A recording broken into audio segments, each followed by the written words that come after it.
Соғыс уақытында Сталиндин баласын немістер саз өлтіріп қойған емес, сабаған емес. Бұл ошол уақытты есту бұн үшін өте қиын болчу да. Бұл менің емес, маған емес, бұл ешкімге де айтқан жоқ болуш керек бұның үшін. Ошентсем айтты, сізді қазір алып шығып кетіш керек бердіңізден. Мен еш жақ кетпеймін деді. Ең бірінші бұйрығанын елге оқ шығарбағыр деген сөз болды. Ошол чын беле? Ооба айтқан. Барғаннан қорқытшы да чындачы. Ана мен больницада жатқанда барсам, ошо 2010 жылы. Мисалы генерал Каңгатиевте ешкім ички иштер министрликте союз тарткандан ешкім оңдогон эмес. Ушу киши оңдоп кетти барынчы. Сен аудан сыйлачы да. Гүлжанга буйруза интервью беребиз амир. Ушуга баарына чогуу жүрүп анан мен Мусаке жолдош генерал дедим. Мен таластыкмын дедим. Мына сиздин жаныңызда жүрөм. Таластыктарга таанычыңыз барбы дедим.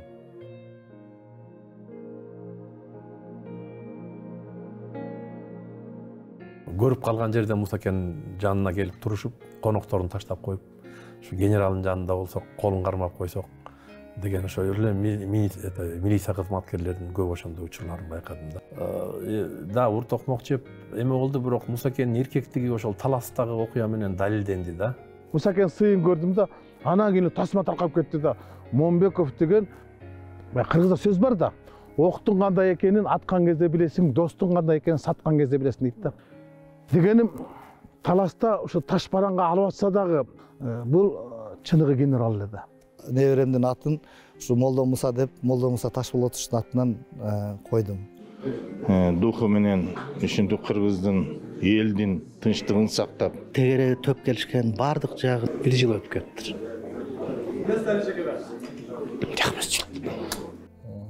Райымбек Матраевич жөнүндө дагы бир-эки жол. Өлдү деп эсептейм. Бул киши түрү. Жаткан жер жайлоосун. Анан айтты, булат меники dedi. Силер бердиңер dedi. Ооба, бердик dedim. Ошол жерден участковый чакырып туруп анан кийин адам коштошуп баратканда жашоо кандай жашады, ушундай сонун бир музыкасы да укмуш экен.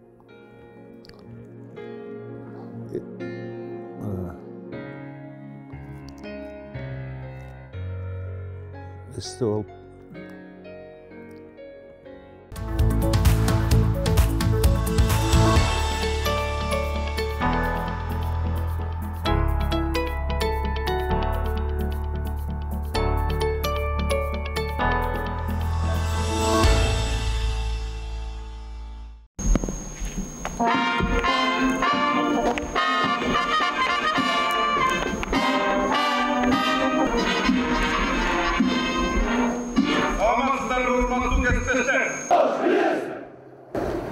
Kırgız militsiyasının 85 yıllık saltanatlı marakesi menен kızуу kutuktaymın.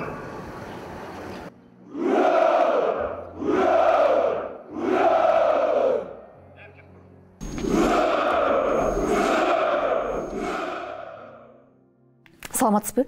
Саламатсызбы. Биздин студияга кош келиптирсиз.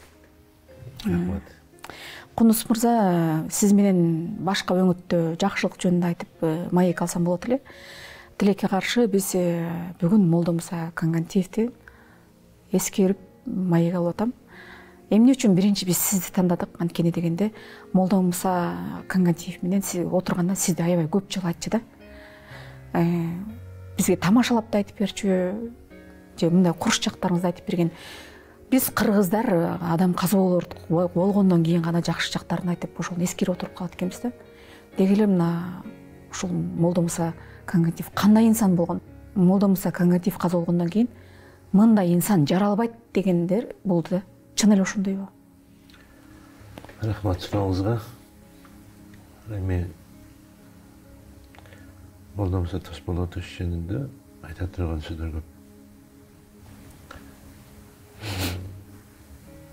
Жакшы жактарын айтып түгөтө албайсың деп алышынчы.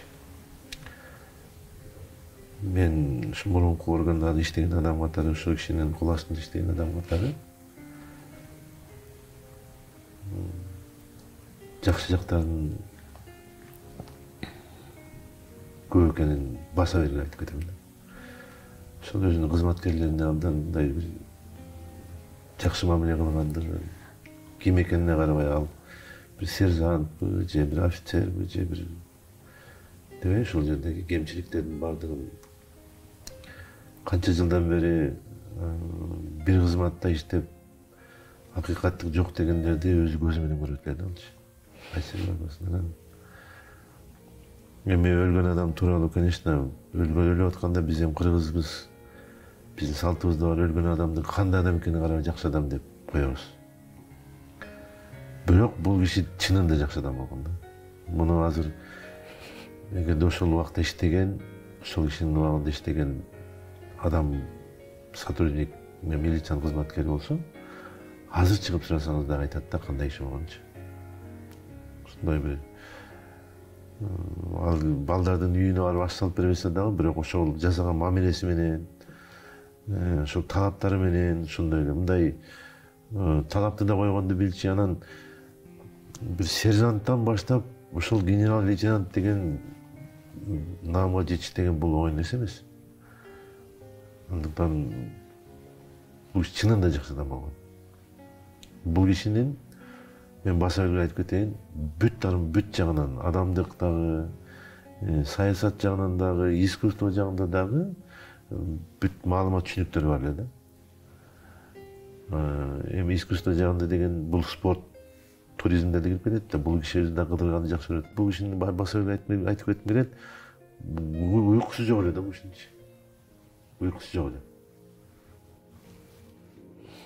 Мына мен кызматтарда иштеп жүрдүм ушу иштин убагында. Түнкү саат 3-төрдө как будто бир күндүз саат 12-де чалгандай чалат эле да. Эмне кылып атасың, иштеп атасыңбы? Кемчиликтер, могул жакта кемчиликтер болот, эмне карап айтасың деп 3-тө тургуз, 3-тө звонить отчет алат да. Ал көрсө ушул мен ойлоп, кийин ушул кызматтан кеткенден кийин ойлоп калдым да, мени көрсө тарбиялап жүргөн экен да ушу кишичи. Бул ушундай кыйынчылыкты көтөрө алабы, көтөрө албайбы деп мени сынап жүрүптүр да. Анан мен кеч түшүнүп калдым, бирок мен ал кишинин пока үйүнө кетип эс алмай чыкты, в принципе мен уктай алчу эмесмин. Качан звонить этет, ал киши мага да тез прямой чалчу телефонду. Анан мен да өзүм да ушундай кызматтарда иштеп калдым ал кишинин убагында. Анан да бир кээде бир чарчап калганын билгизгенде бир суун жегинип барып отуруп, бир жакшырдаган балдардан чыгып, анан ырдап эс алат эле. Өзү дагы мындай роо эс алат эле да ушундай. Мына кызылым көр. Мына. Мирлан, колду көтөрүп кой. Мына, Гүлайым. Па кызылым көрү. Какие прекрасные места.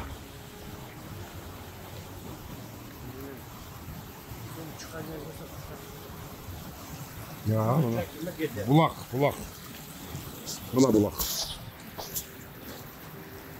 Bulak. Ошундай тастын түбүнөн чыгаткан булак. Эгиз булак. Эгиз булак экен. Аты Эгиз булак. Мына, ушундай тоонун түбүнөн чыккан булак. Мына агып аткан жери. Бетиңер жуп алгыла булакка. Жашарып кетесиңер сразу. Жап-жаш болуп каласыңар.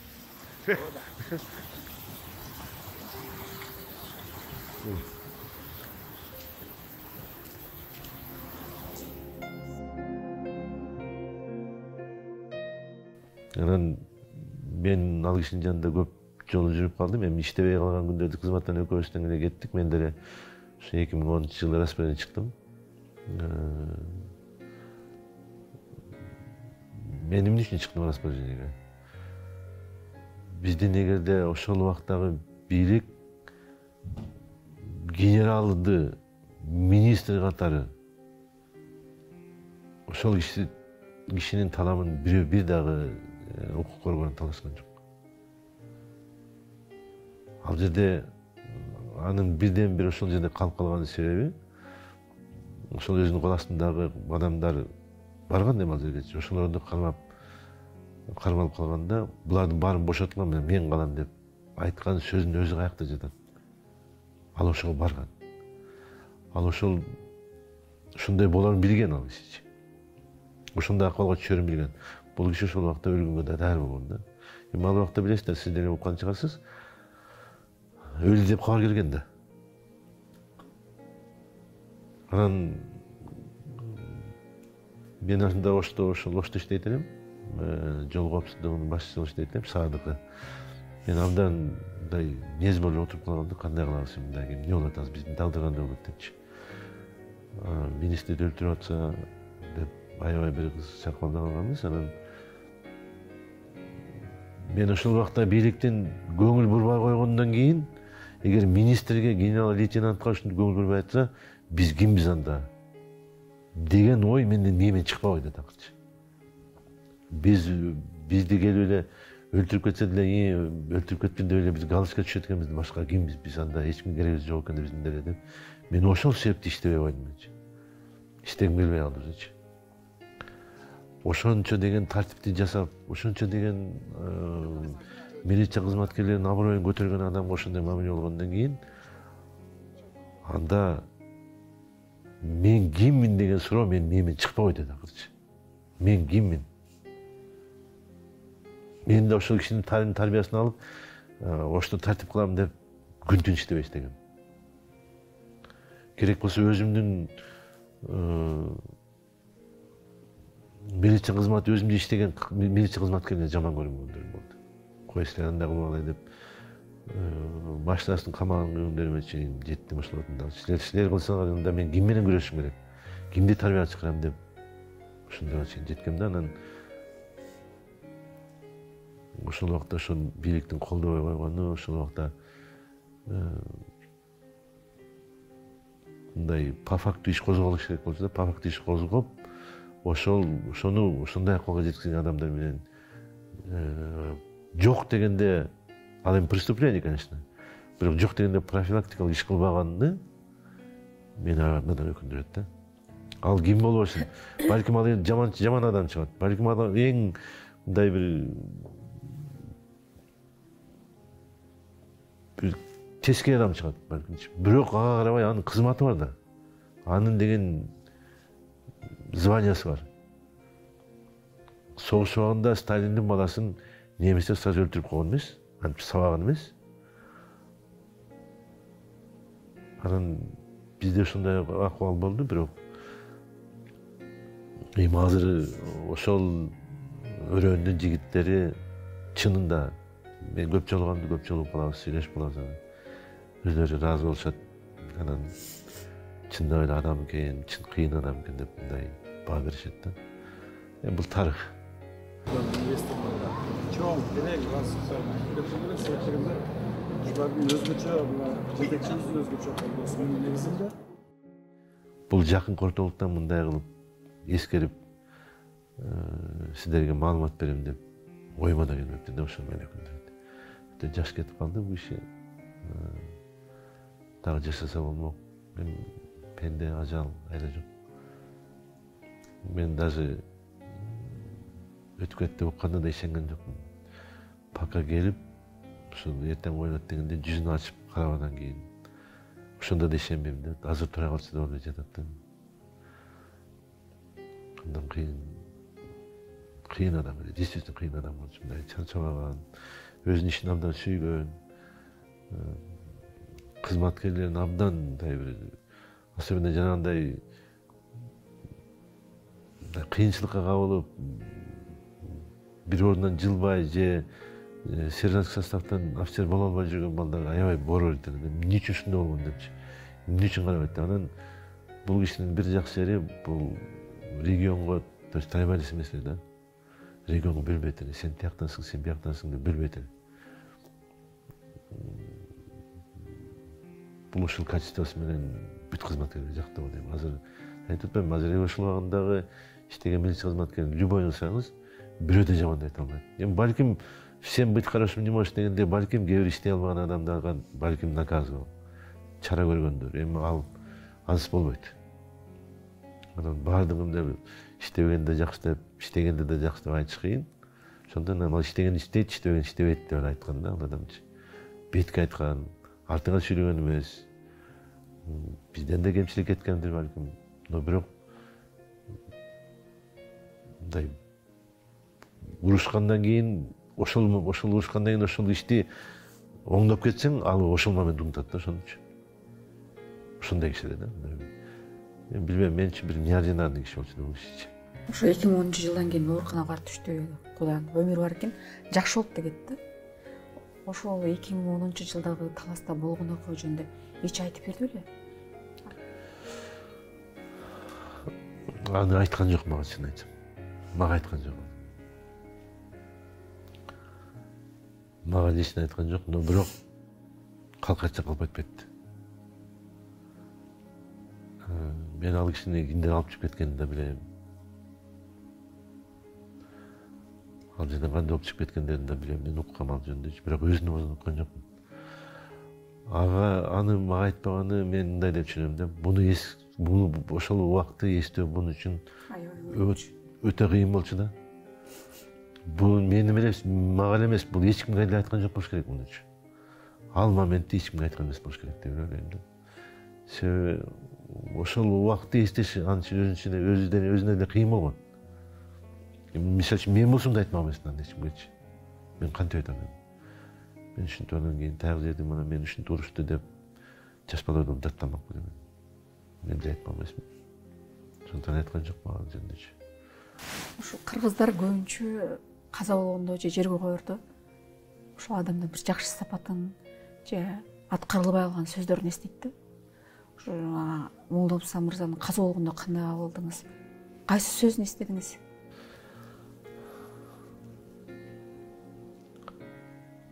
Ал кишинин мага болгон мамилеси мен уnuта албайм эч жакта. Кайерде болсо дагы, кайсы жерде жүрсө дагы бир жоктон телефон чалып сурап турат эле. Каяктасың, эмне кылып атасың депчи. Мен ал кишинин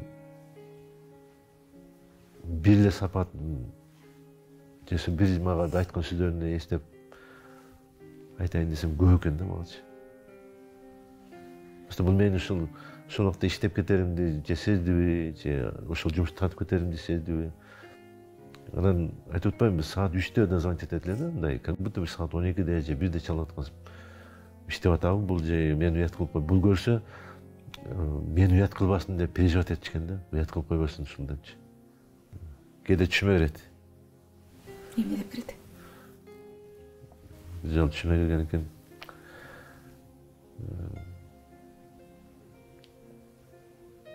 Жүрбөсүң жеңе барып келели деп атты да магачы. Жүрүңүз барып келели деп мен ушинтип атсам эле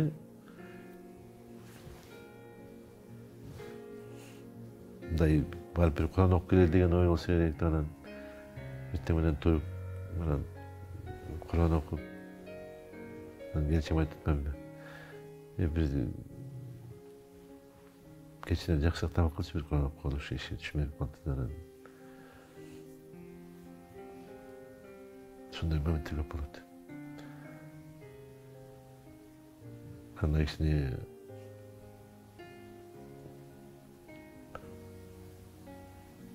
эстесең, эстеп кээде кыйналып кетем да. Кыйналып кетем кээде. Жакшыны жакшы деш керек. Мен ал киши менен тууганчылыгымда жок болгон эмес эч кандай.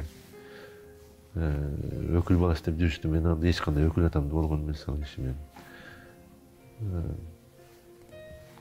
Ошол Бакыт Алымбеков деген бизде генерал бар, ошол киши Жалал Абадтан көлгө начальник болуп которулганда ошондо чоң болгон, ошондо таанышкан биринчи жолу жакында. Ошондон кийин эле мындай өтө жакын адам, жакын болуп кеттик да. Чынында жакшы адам эле. Аны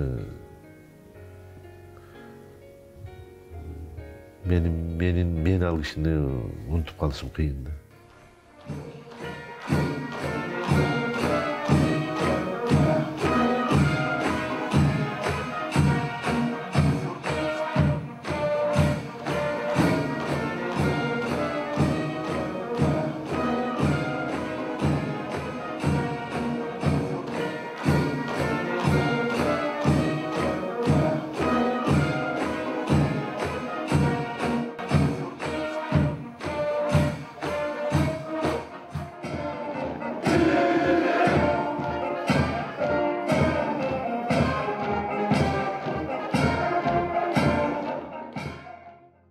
саламатсызбы? Саламатчылык. Кандай Гүлжан? Жакшы, рахмат. Сиз экөөбүз кыргыздын чаан уулу деп коелу, Молдомуса Кангантиев менен акыркы учурда бир аз баарлашып калдык. Ошол кишинин жанында сиз акыркы жылдары такай жүрүп калдыңыз да. Сиз Таласта окуяда 2010-жылды жанында болгон экенсиз. Окуя кандай болду эле? Бул 2010-жылы ооба мен жанында болгом.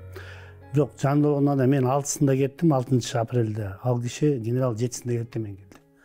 6-сында мен как раз бир топ менен жетекчи болуп баргам, бир группа менен. Анан 6-сында 7-синде мен келип мени чакырды, барып далашты еттим обстановканы. Обстановка оор дедим. Анан ошол жерден ошол убакта азыркы премьер-министр Акылбек Жапаров да келди. Мен кирип баратканда Акылбек Жапаров эшиктин алдында кыйк телефондон урушуп атыптыр. Ошол урушуп аткан Данияр Үчөнов экен. Данияр Үчөнов ошондо премьер болчу. Ошо менен кыйкырыш урушуп атыптыр да. Өзүң келбейсиң деген сөздөрдү угуп. Мени генерал нара алып чакырып, менен сурады кандай обстановка. Мен айттым, обстановка оор, жолдош генерал штабты ооруштуруш керек дедим. Берден кетпесе азыр өтө оор болот дедим, бердечи. Элдин маанайы өтө жаман дедим. Ошентсем айтты, сизди азыр алып чыгып кетиш керек дедиңиз. Мен эч жак кетпейм деди. Эч жак кетпейм, Замир, мен ушул жерде калам деди да. Мен ушу балдар менен чогуу болом. Замир, анда менин фамилиямды айтты да. Замир, мен ушул жерде болом. Мен балдар менен болом до конца. Эртең балдардын бетин антип карайм деди да. Мен 2 жолу айтсам да болбойт, мени кара акшыйып койгондо мен өзүм корктум да, действительно корктум. Бол дедим да, все, жарайт дедим. Ошол жерден акыбал оор болду, бирок баары биз ошо мен менен барган топ машинеге салып чыгардык, бирок чыккан менен баары чыгарылбай калып турмаш. Себеби деме болчу да, окружениеде болчу да, бүт эл курчуп алган болчу. Ошондон анан мен айткам, мен силерди жолдош генерал тиги жогору жактан Таластан, Караколдон же болбосо Манастан тосот. Мен ошол жака чуркап балдар менен кеттим. Бир жарым саатка жетпей эле уже кармалды деген сөз келди мага телефондончу. Ака ошол жерде бизде тааныштар айтты, силер келбей эле койгула. Уже кармалып кетти деди, площадка алып баратат деди. Анан ошо площадка алып барып ошол жерден эми баягы ал убакта эл дагы ошондой, элди да ошондой настроить этип койгон, элдин маанайы да жото башкача болчу да. Анан ошол жерден токмок алынды да генералчы. Ошол акыркы сөзүм ага, мен мына ушул убакка чейин эң биринчи буйруганын элге ок чыгарбагыла деген сөзү болду. Ошол чын беле? Ооба айткан. Элге ок чыгарбагыла. Бүт халастойдагы эчтеке ок чыгарбагыла, просто шумовой гранаталар менен ыргытып атты. А бирок боевой окту чыгарбагыла деп буйрук берген да. Боевой менен деле ал жерде атса болмок, себеби уже объектке нападение кылды элчи. Бирок ошол убакта генерал ок чыгарбагыла деди да. Ошол кайда каза болгондор болгон? Бирок Таласта турганда ошол бир да адам каза болгон жок Таластан, бирок кийин айтып жүрүштү, эл боюнча баланчы өлдү, түгүнчө, бирок эч ким каза болгон жок. Ал жерде где-то 300 бала барган болчу. 300 баланы ошо Бишкектен менин иним алып барган болчу. Ошо бир 300 баланын жетекчиси болуп менин иним барганда уланчы. Ал да ошо кармал ада таяк жеди да. Экөө эки адам катты таяк жеди ошол жерден. Генерал менен иним таяк жеди да. Анан кийин эми ал жерде мен ушул күнгө чейин мен эсимде, эстеп ошол жанагы балдарды таштап качпагандыгы мен сыйлаганым, бүгүнкү күнгө чейин сыйлап, ошол убактан кийин ошол 2010 сыйлап, чай ичип, чогуу жүрүп, агыңды болуп жүрдүк. Мен ошо сыйлаганым ошол болчу да. Балдарды таштап качып кеткен жок да. Мен андай ойлойм, андай генералдар ошол убакта жок болчу да.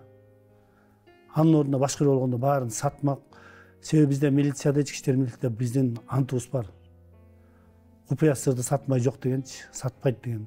Мына ошол купуя сырды ким жибергенин, ким буйрук берип ошол жака Таласка жибергенден бери даже атын да атаган жок генерал. Мындайча айтканда мен ошого адам баа бердим да, мындай киши азыр жок болуш керек. ошол убакта да генералдар жок андай азырчы. Мен жок кезде деп айтам да. Любой башка генерал болгондо бүт сатмак. Бул киши саткан жок. Эз үчүн билбей турганда да сурап атты. Эчтеке саткан жок да.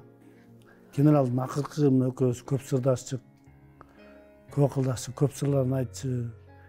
Ал жерде мен азыр деле айта турган өз деле киши айтчы, бир замир, бир чогуу, бир интервью беребиз, передачага чыгабыз депчи.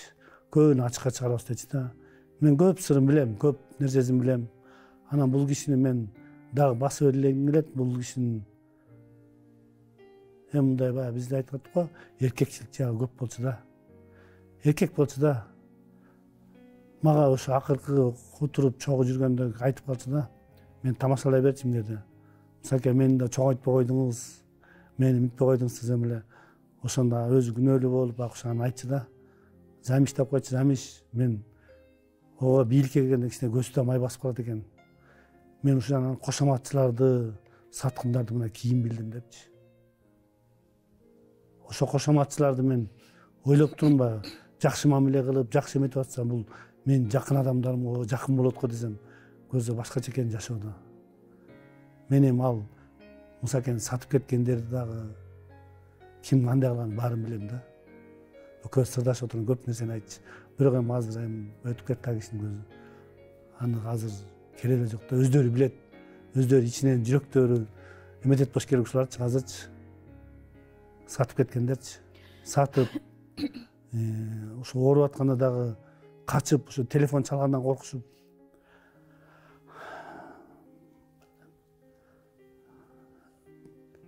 Баргандан коркучу да чынындачы.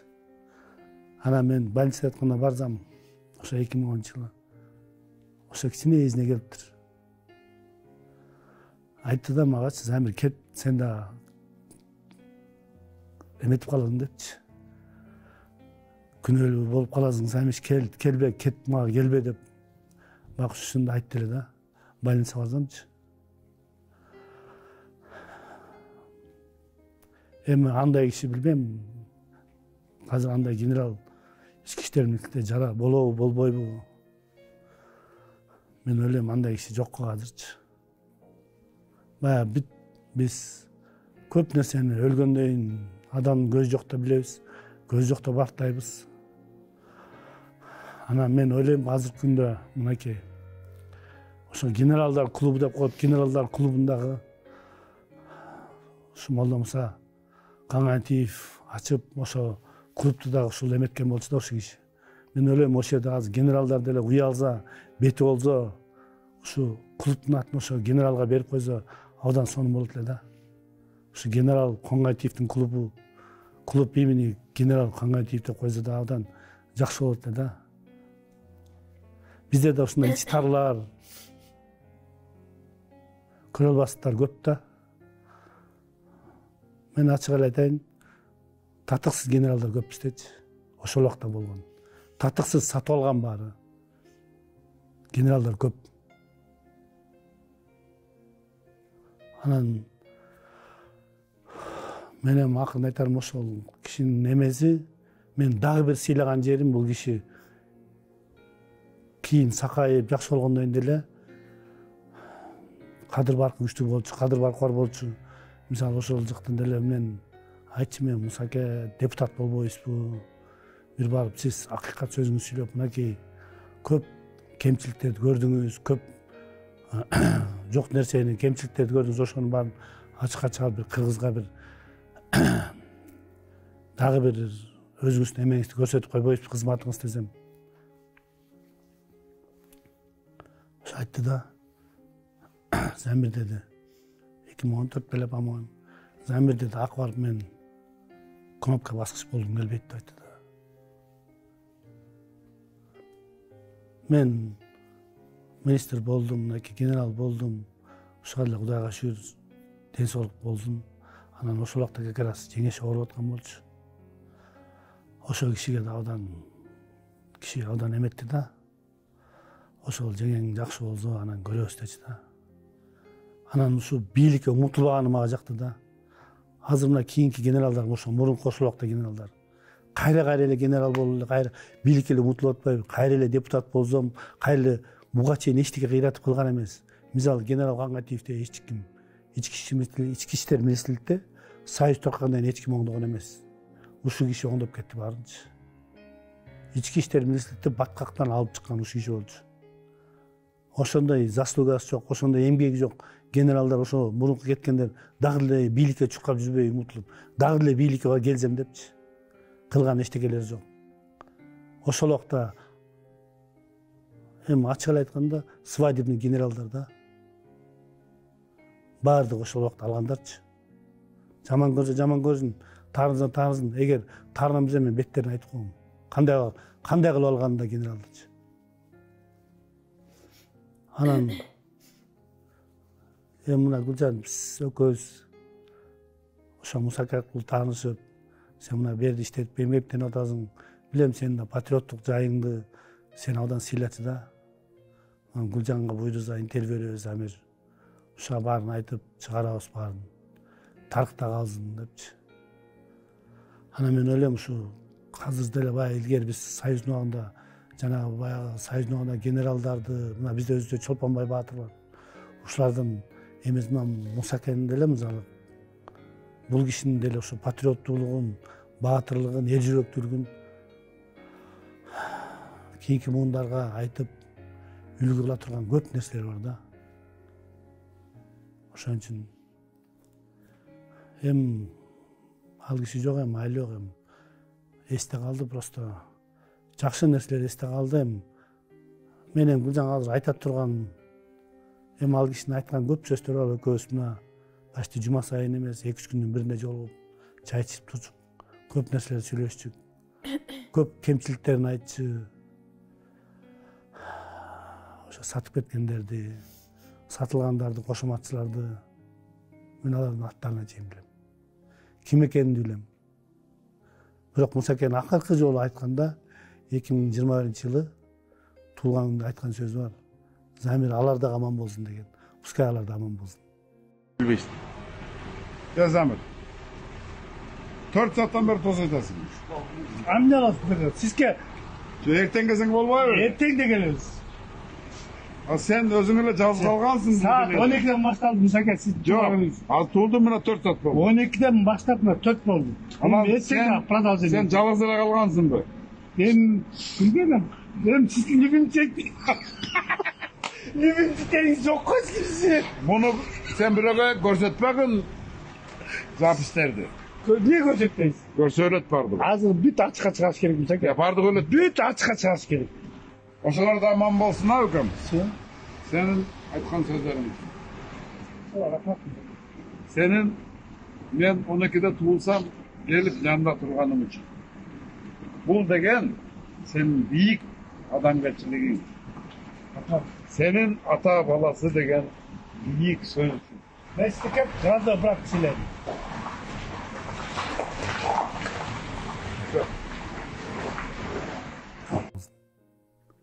Жашасынlar da. Жана мен азыр айтпадым, Мусакеде айтты дедимби. Алар да жашай берсин депчи.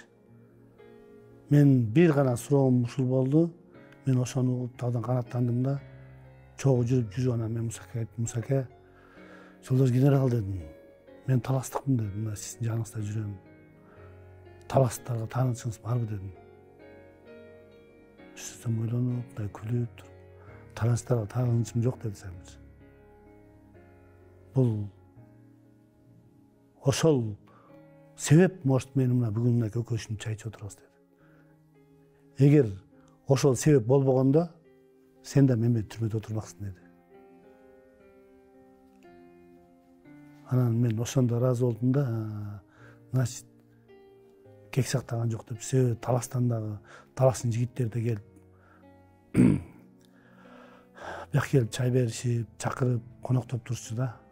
Анан мынакей ошо бир уулу, экинчи уулу бар, ошо кол күрөштөн айтып калды, кол күрөштөн барып, Таласта кол күрөшүп чемпион болуп, анан ошол жерде ким баласы, онго айтчумар. Ошол жерде ар ким чакырып, үйлөрүнө чакырып чай берип, сыйлашып, атаң мындай, атаң тиңдей деп айтышыптыр. Ошону угуп алып, дагы мени чакырып, сүйүнүп, мына Замир уулум ушинтип келди депчи. Алардын ичинде дагы мындай эме калбасын дегендей да, кек калбасын дегендей да, мен атам ушу таласта сабап койду эле дегендей. Ал да ошо айтып келди, Замир, мына таласта бар жагы чакырып, арга жакта коноктоптур деп ушинтип мага Мусаке айтты да. Анан бул киши ошо мындай ичине сактаган сыры көп болчу да, бирокчу. Мындай сыртка чарчы эмес да, ичине сактаган сыры көп болчу. Может, мага деле бир 50-60% айткандыр. А может, көп сырым, бирок муну акы тилдар ошо жеңебиз кичине ооруп, ошого да кичине түйшүк тартып, ошондон да кыйналып жүрдү.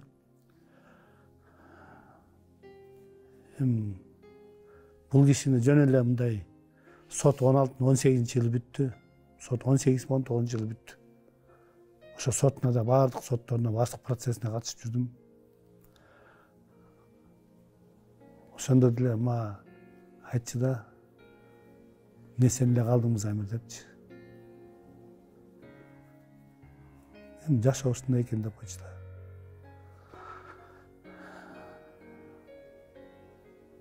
Башка айта турган сөздөр деле мен бул сүйлөгөн сөзүмдү жанагы кандай өстөрдү ойлонуп аткан чыгар. Бирок мен айтайын, мындай генерал качан жарылат мен билбейм. Бул жалгыз генерал конго тийип мен милициянын батькасы деп койчумун. Чынында кыргыз милициясы үчүн чоң иш кылган ушул адам. Ушул баштап кетти да. Мен да кичине бир өкүнүп калганым, мен эки жолу кетип атып мени чакырды да. Азыр ошо кичине өкүнүп коем да, ошо барып койсом болмок экен депчи. Мени карашоодо тиги жалат кетип аткан сайын эле чакырчу да, Замир жүз кетти, кез алып келебиз депчи. Анан мен Мусаке биякта жумуштар тиндемди деп ишил бара албай калдым да. Мени 3-4 жолу ошол жака чакырды. Анан ошол жакта мага видео менен чалып көрсөтүп атты да. Постоянно барган жерине мени видео менен чалып, анан эметчи, мынакей Замиш берде отурам тиндемди депчи. Анан мен бул кишинин мындай болоорун билген эмесмин да. Мен өзүм да ишенбей калдым да. Мага ошо 11-inde 12-синде Майрсунун начальниги чалды да, Райым деген. Ишенбей анан тияка чал, бияка чал, анан айлык ишенич керек болуп калдым да. Готово. Спасибо. Вольно. Где учения проводятся, все это привозим, и здесь всегда это применяем, положительно. Для спецподразделения будет. Что говорить, давай.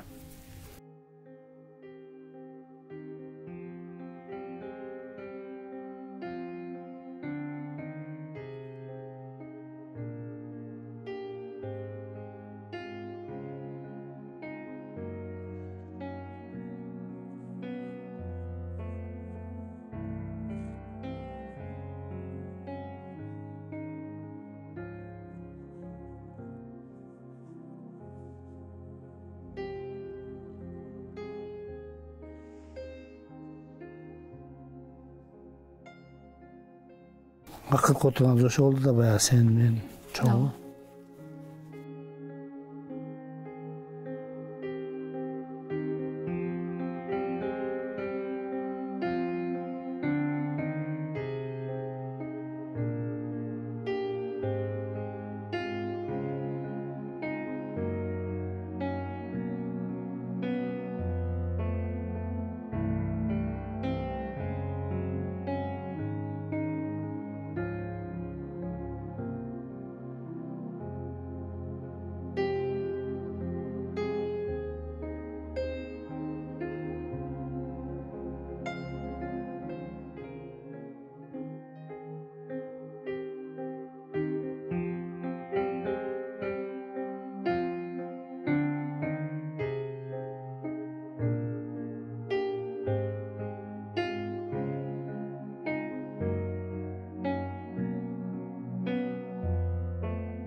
Это был самый лучший министр внутренних дел за всю историю суверенного Кыргызстана.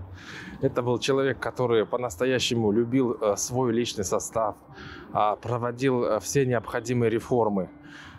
Все последующие министры и президенты только разрушают сегодня систему МВД. А Конгантиев хотел, как в советское время, чтобы эффективно работали участковые инспектора, патрульно-постовая служба.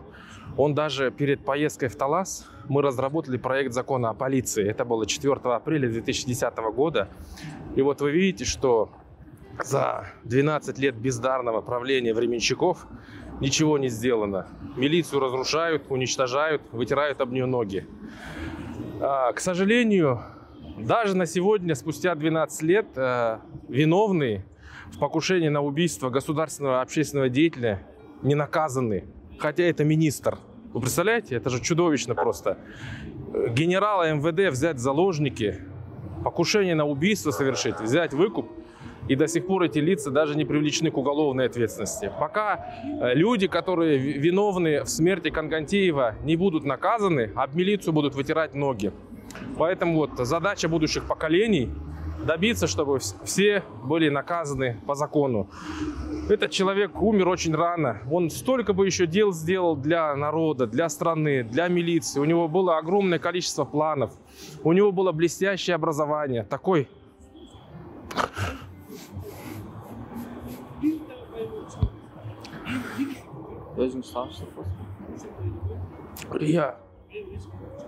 Меня зовут Иманкулов Тимур. Я работаю его помощником, советником, замначальником главного штаба.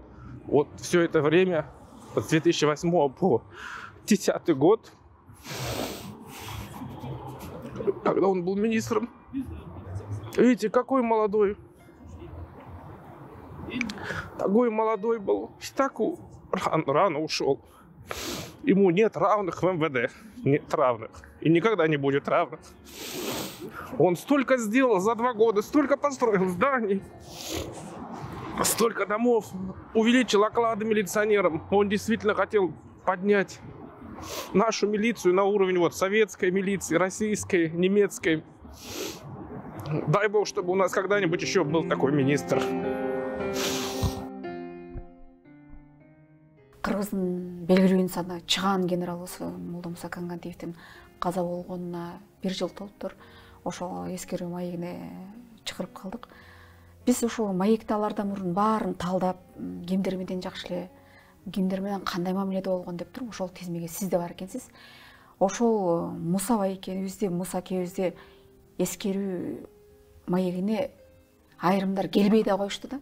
Ошол келип убактыңызды аябай маек куруп бергениңиз үчүн чоң ыраазычылык билдирем. Эми биз кыргыздар каза болгондон кийин жерге бергендей мактайт эмеспизби? Ошо Муса акенин жанында жүргөндө кандай адам эле, эмне жакшы сапаттарын көрдүңүз, кандай терс сапаттарын көрдүңүз айтып берсеңиз. Эми Муса аке жөнүндө айтып отурсак сөз көп. Мен Муса акени 2000-жылдардан бери билем да. Жакын таанышканбыз. Ушул 2000-жылдын баштарында Муса аке Жалал Абадта темир жол тармагындагы начальник милиция болуп отурганда таанышып калдык. Ошол кезден Муса акени мен ар кандай учурларда көрдүм.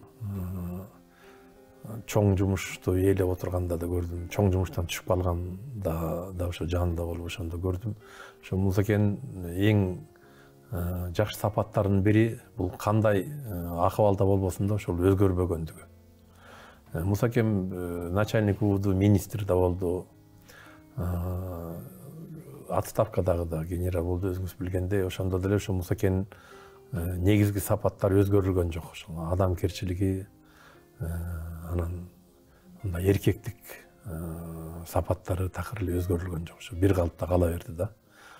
Муса акени мен сыйлабаган киши көргөн жокмун. Кийин Муса аке министрден түшкөндөн кийинки дагы ар кандай жагдайларда милициянын кызматкерлери азыр иштеп аткан, жолугуп аткан жерлөрүн көп жерден көрдүм да.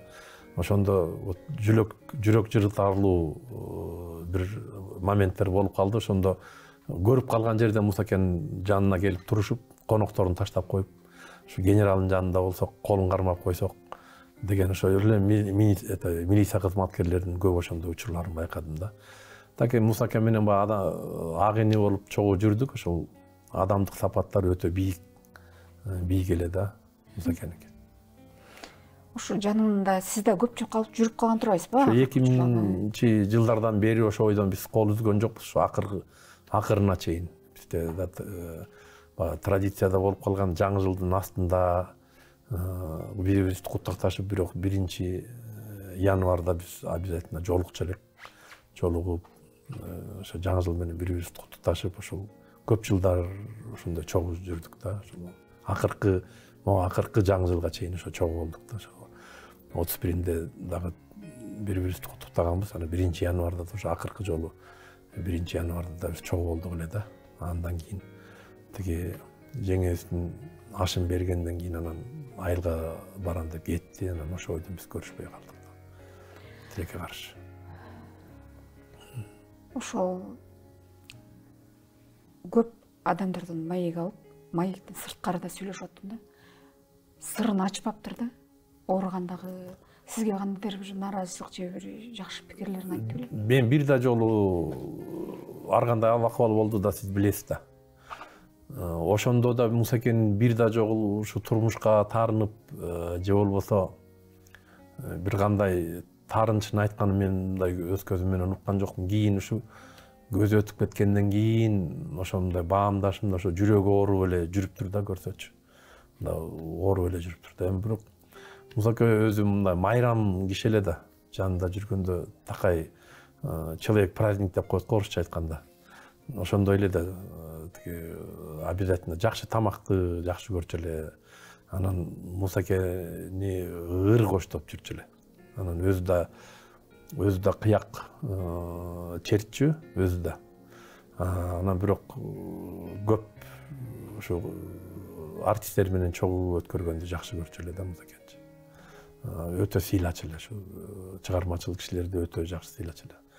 Жана Бекборбиевди сыйлачыларын ини катары алып жүрчү эле. Андан башка дагы көп ырчыларды да өзү билет. Ушундо жоон тобу бар эле. Ошо Мусаке отурганда ушу ырсыз эч кандай нерсе өтпөсү керек, өтчү эмес да мындай. Мусаке мындай бир элдер өзгөчө касиетке болсо, элдерден өзгөчөлөнүп чоң бир касиетке ээ эле да. Чоң касиетке эмес, чоң касиеттерге десек да жарашат. Анткени жигитке жетим ошону ыраазы кылат дейт. Бул өзүнчө бир чоң талант экен да, биз жашоодогучу. Баягы талантливый человек во всем талантлив дейт го, ансыңарындай. Ар тараптуу талант десек болот да. Биз генерал катары билебиз бул кишини. Эгер режиссер боло турган болсо, мыкты режиссер чыкмак да. Эгер актер боло турган болсо, Голливуддун актерлоруна салыштырам мен Мусакеничи. Өзгөчө мына кыргыздын үлпадат каада салттарына ушунчалык маани берген, өзү дагы мындай ыр жандуу инсан, сөз баккан инсан катары билем.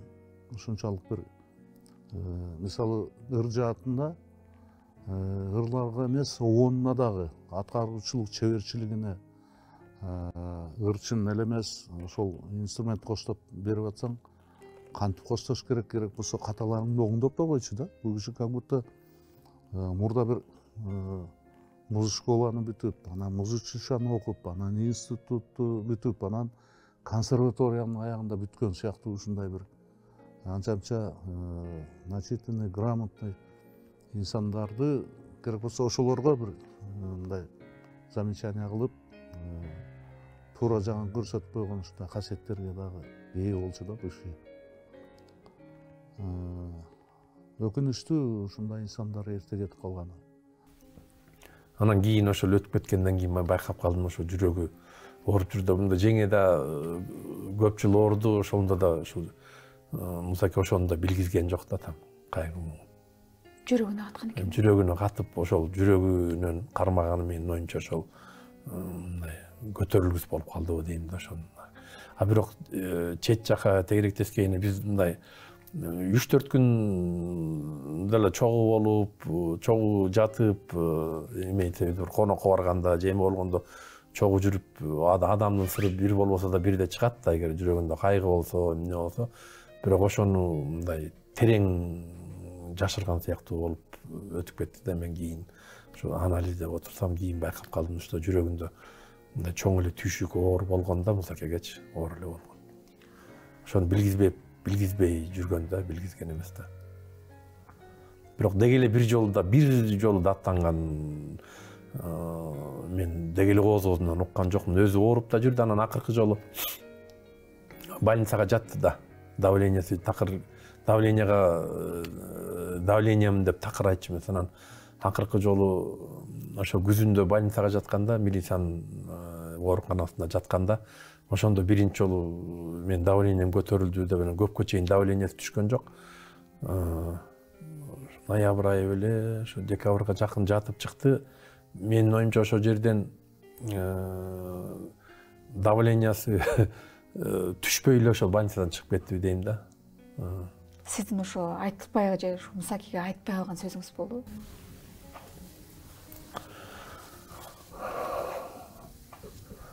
Андай деле айтпай калган дегендей эле мындай калган жок. Экөөбүз көп сырдашканда терең эмес.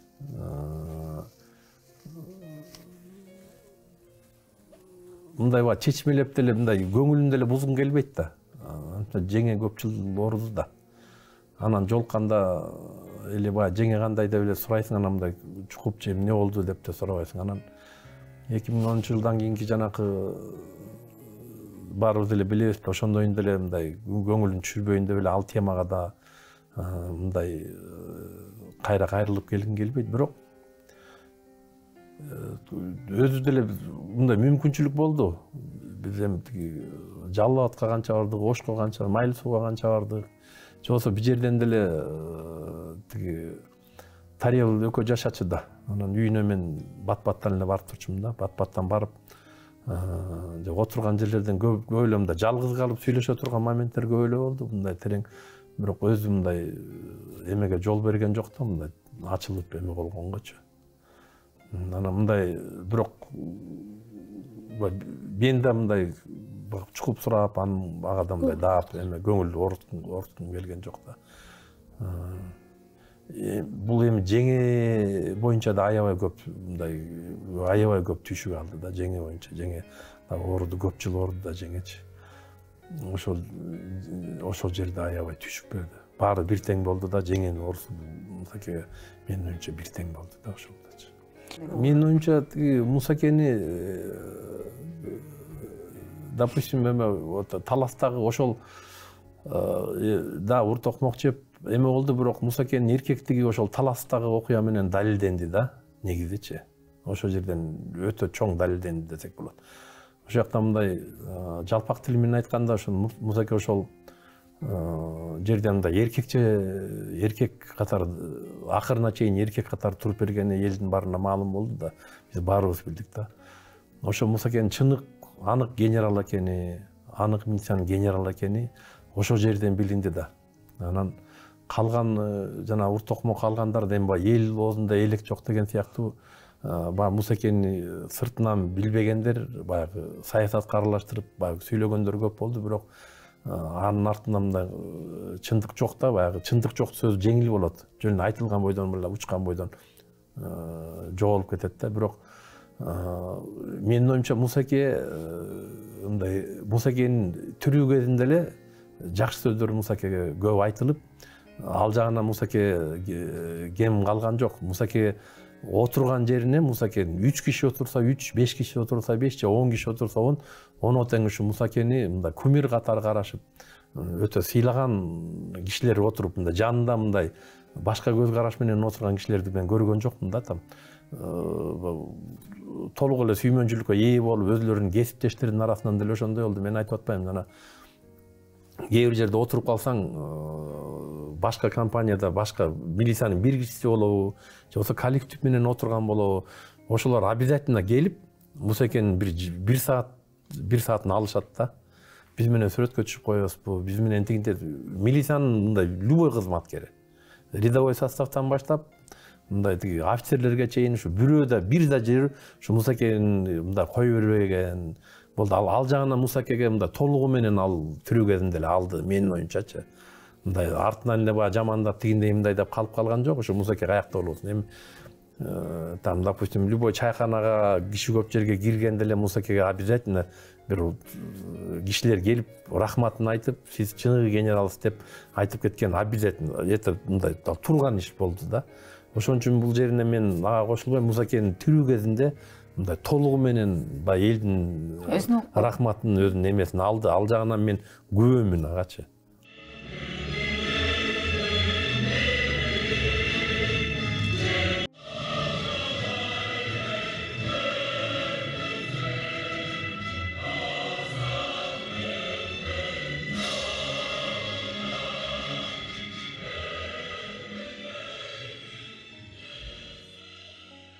Мусаке, жаткан жериңиз жайлуу болсун. Жаткан жериңиз жайлуу болсун. Алла таалам бейиштерине орун берсин.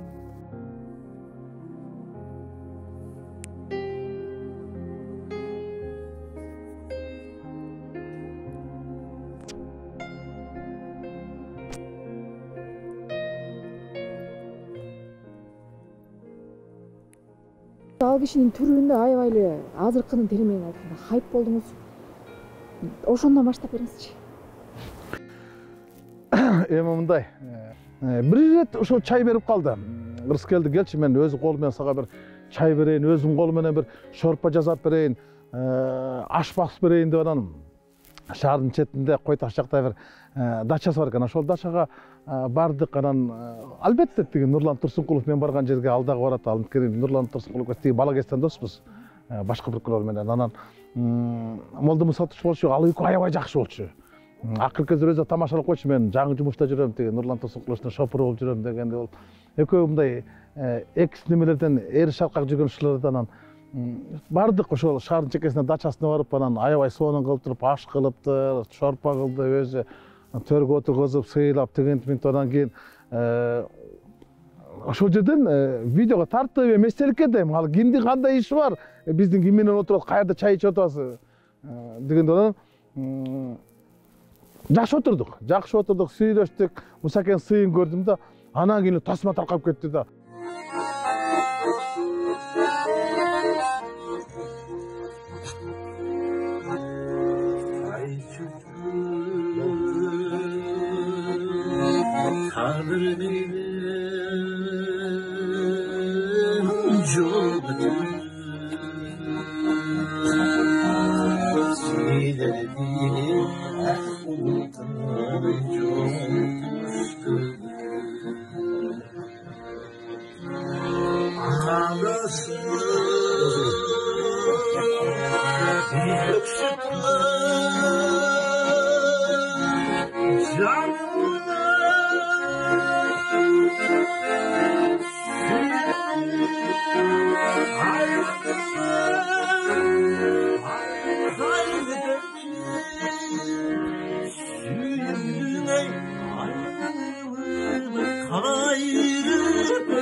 Момбеков деген Бакиевдин генералдары менен отурган тасмасы таркады деди. Как будто мен Бен Ладен менен отурганда ол тасма таркап, ушундай кылып мени жаманатты кылуу максатында чыгарышты да.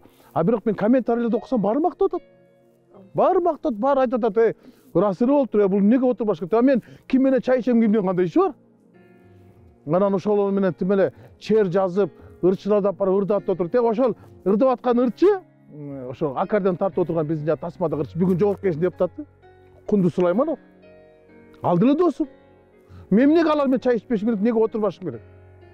Кызык ушуну да талкуулашып мен ошол эки генерал менен чай ичип отурганыма сыймыктанам дедим. Анан кечте Муса Кең чыгалды, Кырскелди, сен бизди жаман звезда кылдың го досум үкөм деди.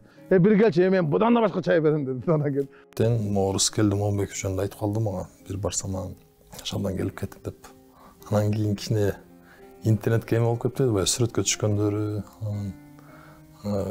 комментарийлер жазылып, ар демкени ар кандай эмелер чыгарып баштады го. Анан аябай ыраазы болду. Шамдан деди, мына эркек деген деди. Эртеси интервью берди го өзү, Рыскелди Момунбеков. Ал киши жөнүндө да аябай ыраазы болду.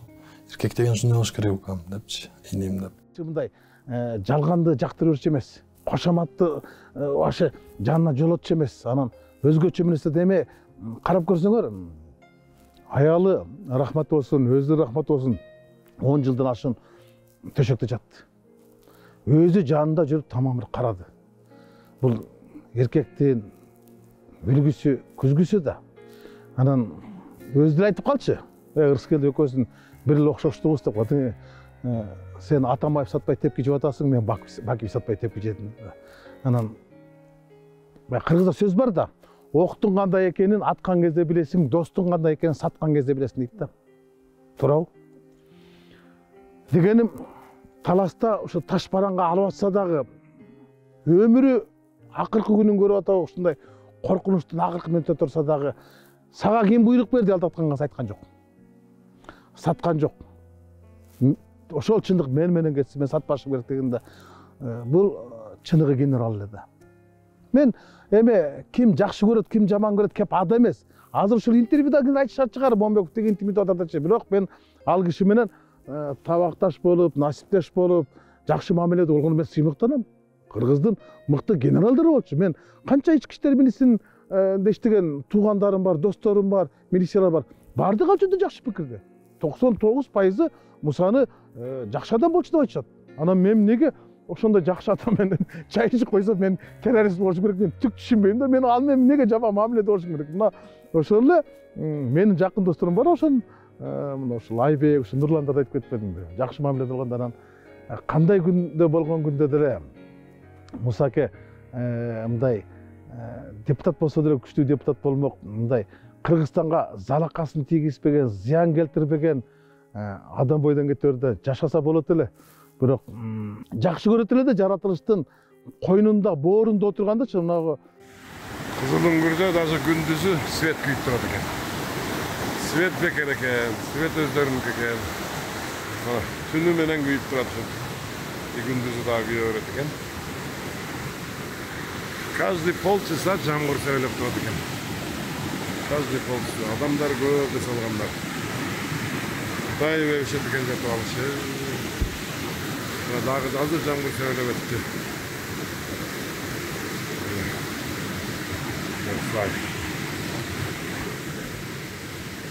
Балык бар экен. Койлор союлуп атат. Сондай дорожкалар. Өсөрлөр турат токойдун ичинде.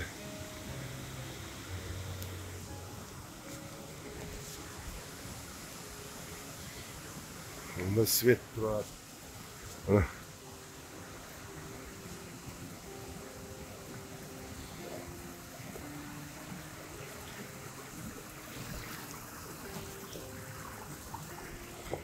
Мындай булактар чыгат экен жерден.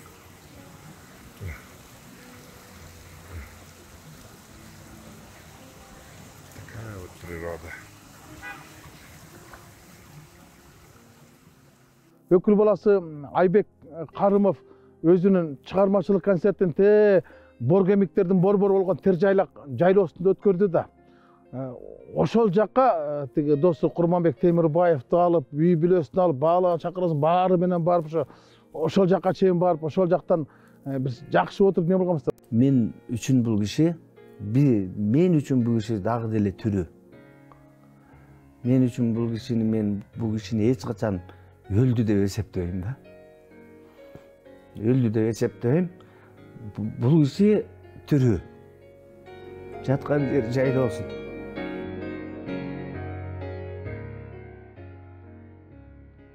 көптөр биле бербейт да. Бул ат чабышка дагы, улуттук оюндарга да, улуттук колоритке өзгөчө маани берет эле да, улуттук ырларга дагы.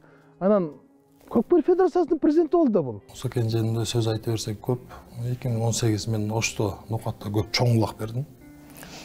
Мен көңүл жакпаган жерге эч барчу эмес, аны барып шабдан мындай кылабыз, андай кылабыз деп күлтүрүп, Майли сайга барып калдык үйлөрүнө. Мен Мусаке менен жолукканда ал киши мындай неме кылганда айтчу да, жүр тиги жерге баралы, бул жерге бар депчи, анан жаратылышка жакын эле да. Жаратылышка жакын адам бул ата мекенге же болбосо улутка жакын адам да. Анан эми жаткан жери жайлуу болсун, оор топурагы жеңил болсун. Биз ар айтабызбы, бир айтабызбы, Мусакенин балдары кийин эстелик тургузабы, эл эстелик тургузабы, ал өзүнө өзү унутулгус эстелик тургузуп кетти. Ал анын өзүнүн ишмердиги, ички иштер министрлигинде кылган ишмердиги, анан кийин ошол оор күндөрдө эч кандай кебелбеген, кектебеген, кейбеген жан эле да. Бул эми бирөө мени жаман көрөр, бирөө мени жакшы көрөр. Бул кыргыз милициясынын күзгүсү жана үлгүсү деп айта алам. Бардык бир айелге дам болгонай, баятам айтканымдай бар элең ай, айтпай бере турган жан белең. Ой, кагылайын баятама, күшөмай күйгөнүмдөй бар элең, күйбөй бира турган жан белең.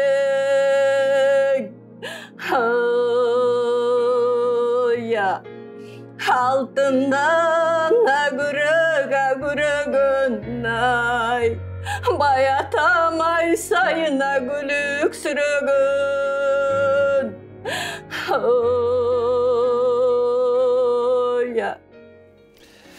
Эми Мусакенин мына өтүп кеткенине быйыл 1 жыл болуп атат, февраль айында.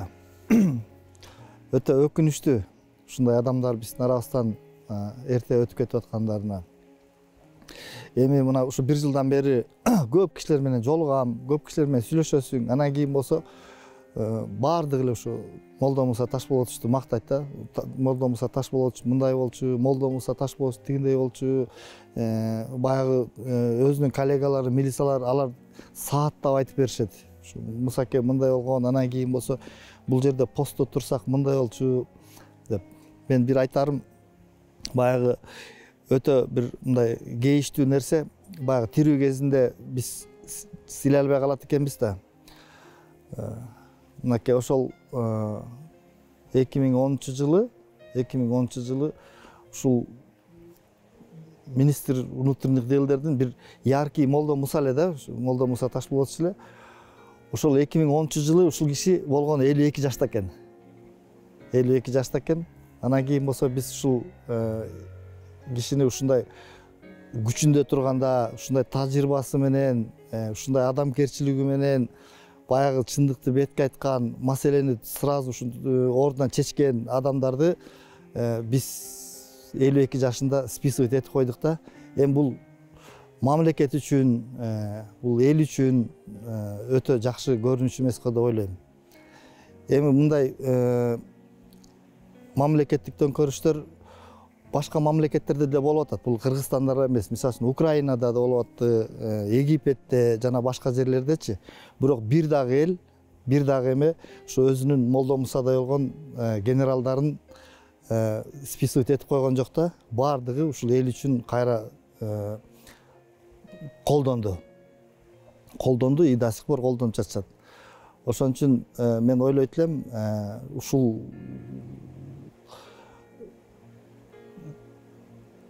кейиштүү нерсеби депчи, бул бардыгы үчүн эле. Эми Мусаке боюнча менден башка деле баягы көп эмелерди, жакшы качестволорун айтса керек. Мусакедей болгон министр, Мусакедей болгон генерал дагы бизде Кыргызда качан болот эми. Ал үчүн менин оюмча ушу жылдар керекпи деген ушул ойдомун да. Кичинекейимем экөөбүз жакшы элек, мен кичинекейимем жакшы көрөт элем. ал мен иниси катары, мен аны агам катары жакшы көрөт элем. 22-жылы мен дагы неберелүү болдум. Неберемдин атын ушу Молдо Муса деп, Молдо Муса Ташполотовичтин атынан койдум. Ошон үчүн бизде күндө үйдө ушул өзүбүздүн Молдо Муса бар, ошон үчүн бизге күндө эле эстегендей болуп ушу жүрөбүз. Эми Молдо Муса Ташполотович эми жаш эле болчу да, эми 62 жаш деген эми өтө эле жаш, 62-63 деген жаш эмеде да. Дагы көп жашаса болмок. Мусакенин жаткан жери жайлуу болсун, топурагы торко болсун. Ушул Кудайым бейишинен берсин Мусакен болду.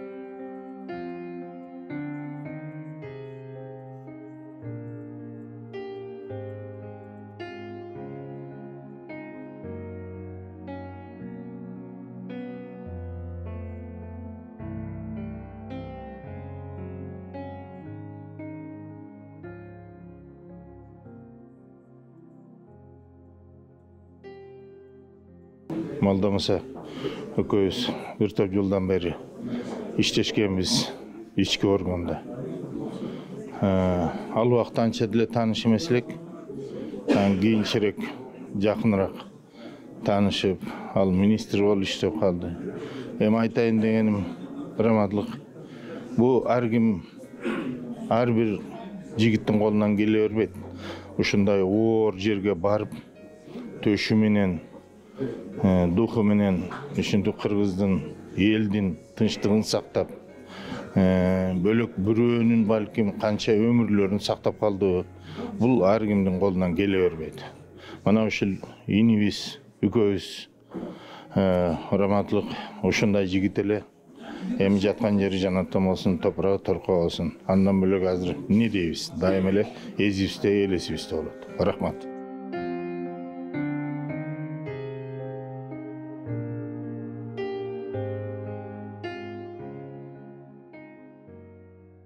Эми өзүңүздөр билгендей, ар бир адам өзүнүн кайталаңыздыгы менен айырмаланат эмеспи? Ошо сыңарындай Молдо Муса Ташполотович өзү жогорку деңгээлдеги адамгерчилиги менен айырмаланып, мыкты адис, өзүнүн кесибинен дасыккан ээси болсо десем жаңылбайм. Тегере төп келишкен бардык жагынан мындай өңгөн адам эле да. Айтып отурсак, мисалы катардагы кызматтан жогорку деңгээлдеги министрликке чейин жетип, катардагы наамдан жогорку деңгээлдеги атайын наам генералга чейин жетти. Бул өзүнүн ошо профессионалдык жагынан өтө тажрыйбасы чоң, турмуштук тажрыйбасы мол болгон үчүн ошол ийгиликтерге жетишти деп ойлойм. Мындан сырткары бул искусство жаатында дагы, спорт жаатында дагы абдан баягы кызыкпастан өзү түздөн түз тикелей катышып, аккордеонду мыкты ойнойт эле. Ошондой эле улуттук баягы оюндар бар го, ошолордо да өзү абдан жакшы кызыгып өзү ойнойт эле да. Мына ошондой бир кандайдыр бир сапаттар менен, эң жакшы сапаттар менен көбүнөн айырмаланып турат эле. Мен билгенден Молдо Муса Ташполотович өзү аябай шайдоот адам эле, баягы жигитчиликке сыпатталган сапаттары мындай өтө көп эле. Мисалы, жигитчиликте өзүң менен көргө кете турган сырлар бар да. Бул ичинде көп сырларды камтыды да. Анан кандайдыр бирөөгө нааразычылык билдирип, же кек сактап, андай болгон жок, кек бар жерде кек деп коет дагы. Анан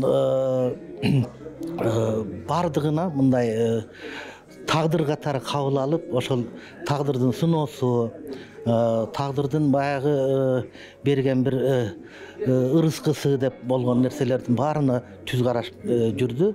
Мынай біреуге атайлап наразы болып же болса кек сақтаған жоқ. Мен ойлаймын, бұл өзінің дағы эле баягы жогорку деңгээлдеги адамгерчилиги менен мына ошо бар нерсеге жаман нерселерди артта калтырды да. Ал бүгүнкү күн менен, бүгүнкү сый күн менен жашап өттү да. Бүгүн 31 март туылған күні болуп атат. Мына ошо туылған күнү аман эсен түрү болсо, ушу жакын достору, агайнилери бирге болуп өткөрүп, өзүбүзгө бир жакшы жылуу сөздөрдү айтат элек.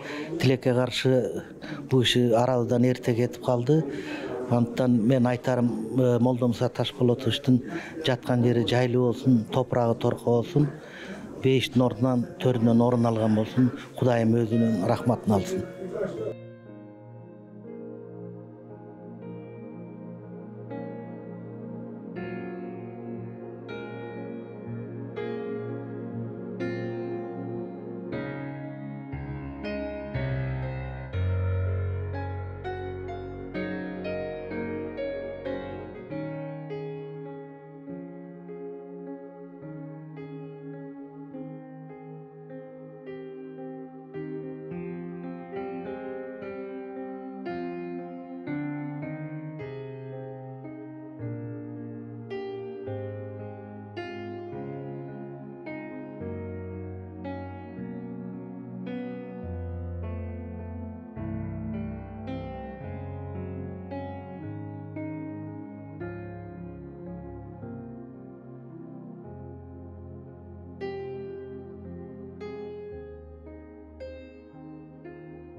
Мына бүгін Мусанын жылдығы болып қалыптыр.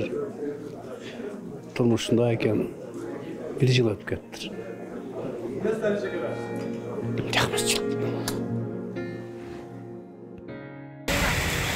Тычкани дос опять мына тычканда дос.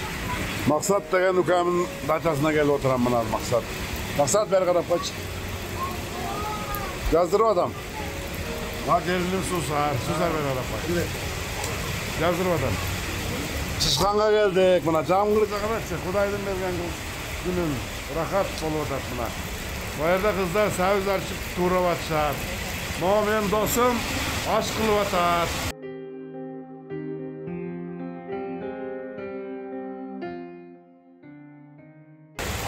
Ana. Ot çıçkan. Ot dost. Buna.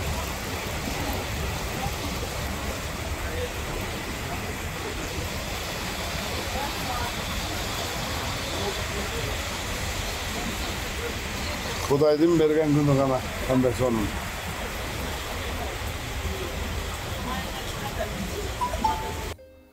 Ал кишини мен ушу бир 6 жылдай чогуу жүрүп калдым мен, 5-6 жылдай. Ал кишини мен жеке жүрөгүмдүн тарихинде ушу ордунда калат деп ойлойм. Бизде өзүбүз аябай жаман болдук. Акыркы ошо мен ошто больницада болуп калдым. Шаарга Ошко барып калып кишинин больницага түшүп калган. Больницада жатсам акыркы маалы ушу акыркы звонок мага чалыптыр. Видео звонок кылып сүйлөшүп, анан дуасын берген, мага батасын берген. Анан жарым сааттан кийин ушундай деп достор кайра чалып калды. Бул Кудайдын колунда экен, арга жок. Ал киши көп адамга кандай десем. Анан ошол кишини айта кетсем, көп адамдарга ыраазы болду. Кээ бир адамдарга да наразы болгондор да болду. Ошондон мен министр болгондо мындай эле кылдым эле деп байкуш. Эми дагы кошумчалап кете турган жер, бул жерде баягы Райымбек Матраевич жөнүндө дагы бир-эки жолу айтып калды. Ал кишини мен тааныбайм деле. Жеке таанышчылыгым да жок. Ал кишини Мусаке айтып калды, мен министр болуп жүргөндөн мен тааныбайт делем, көргөн да эмесмин дейт. Ошол киши дагы акыркы маалдарда көп көңүлүн алып, анча-мынча колунда жүргөн балдарды жиберип, подаркаларын берип жүрүптүр. Анан эми Мусакенин жөнүндө сөз айта берсек көп. 2018 мен Ошто Нокатта көп чоң улак бердим. Мен көңүл жакпаган жерге эч барчу эмес, мен барып шабдан мындай кылабыз, андай кылабыз деп күлтүрүп, Майли сайга барып калдык үйлөрүнө. Ал киши ушундай дастарконго келишчү. Дастарконго ушундай музыканттарды ар дайым жанына алып жүрүп, аккордеон, комузчу дегенде мындай эч эмесин белек немелеринде аябачу. Анан дачасында көп болуп калдык, могу коронавирус малда эме болуп калды го. Баарыбыз үйдө отуруп калдык, анан дачасына барабыз. Дачага келгиле дейт. Жайында үйүнө чакырат, бул жака барча. Бассейнге келип, өзү тамак кылып, ушундай жөнөкөй жагынан анча-мынча адамдар келип сүрөткө, кел сүрөткө түшүп ал бер деп. Ал киши менде көп бир жерге барып калса сүрөткө түшүп алды. Эч кимге мындай жок деген нерсени билчү эмес да. Өзүнүн орду менен аябай мындай, мен ойлойм ушундай жакшы тарбиеттерин кылат деп мындай кишилерчи. Бул кишиден көп нерсени үйрөндүк. Камчакеге да мындай как адам катары ыраазычылыгын айткан Ташиевке. Ал кишinin да мен кийин бийликке келгенде дагы бат-бат байланышып турам деп мага айтып. Бул деген нерсе мен кечээки маалда ушундай өткөн күндөн баштап биздин ажообуз, кайсы адам болбосун, баардык бут менен тик турду да. Мисалы үчүн жакшы узатып коюшту. Баягы кээ бир адамды баркын өлгөндөн кийин билип калат экенбиз. Бирок ошону дагы кыргыз мындай ушундай кишини жакшы кылып узатып койгону мен аябай өзүмчө мындай ичимен ыраазы болдум. Досторуна көргөзүп, могу иним болот, таанып жүргүлө деп как будто да мен жаткам, жарым саат болгон, 1 саат. Кайра чалышты, Нурсаке өтүп кетти. Кандай баардыгы шоковый состояние. Бизге бир баягындай күтүүсүз болуп калды. Нурсакени мындай жаш, кайраттуу, эч ким ойлогон эмеспиз да. Өтүп кетет деп бар жок Кудайдын колунда экен. Жаткан жер жайлуу болсун. Мен эч өкүнбөйм Нурсакеден мындай. Кичине азыр көптүр кичине жанында жүрүп калдым, мен сыймыктанам. Биздин түбөлүккө жүрөбүз жашай берет деп ойлойм.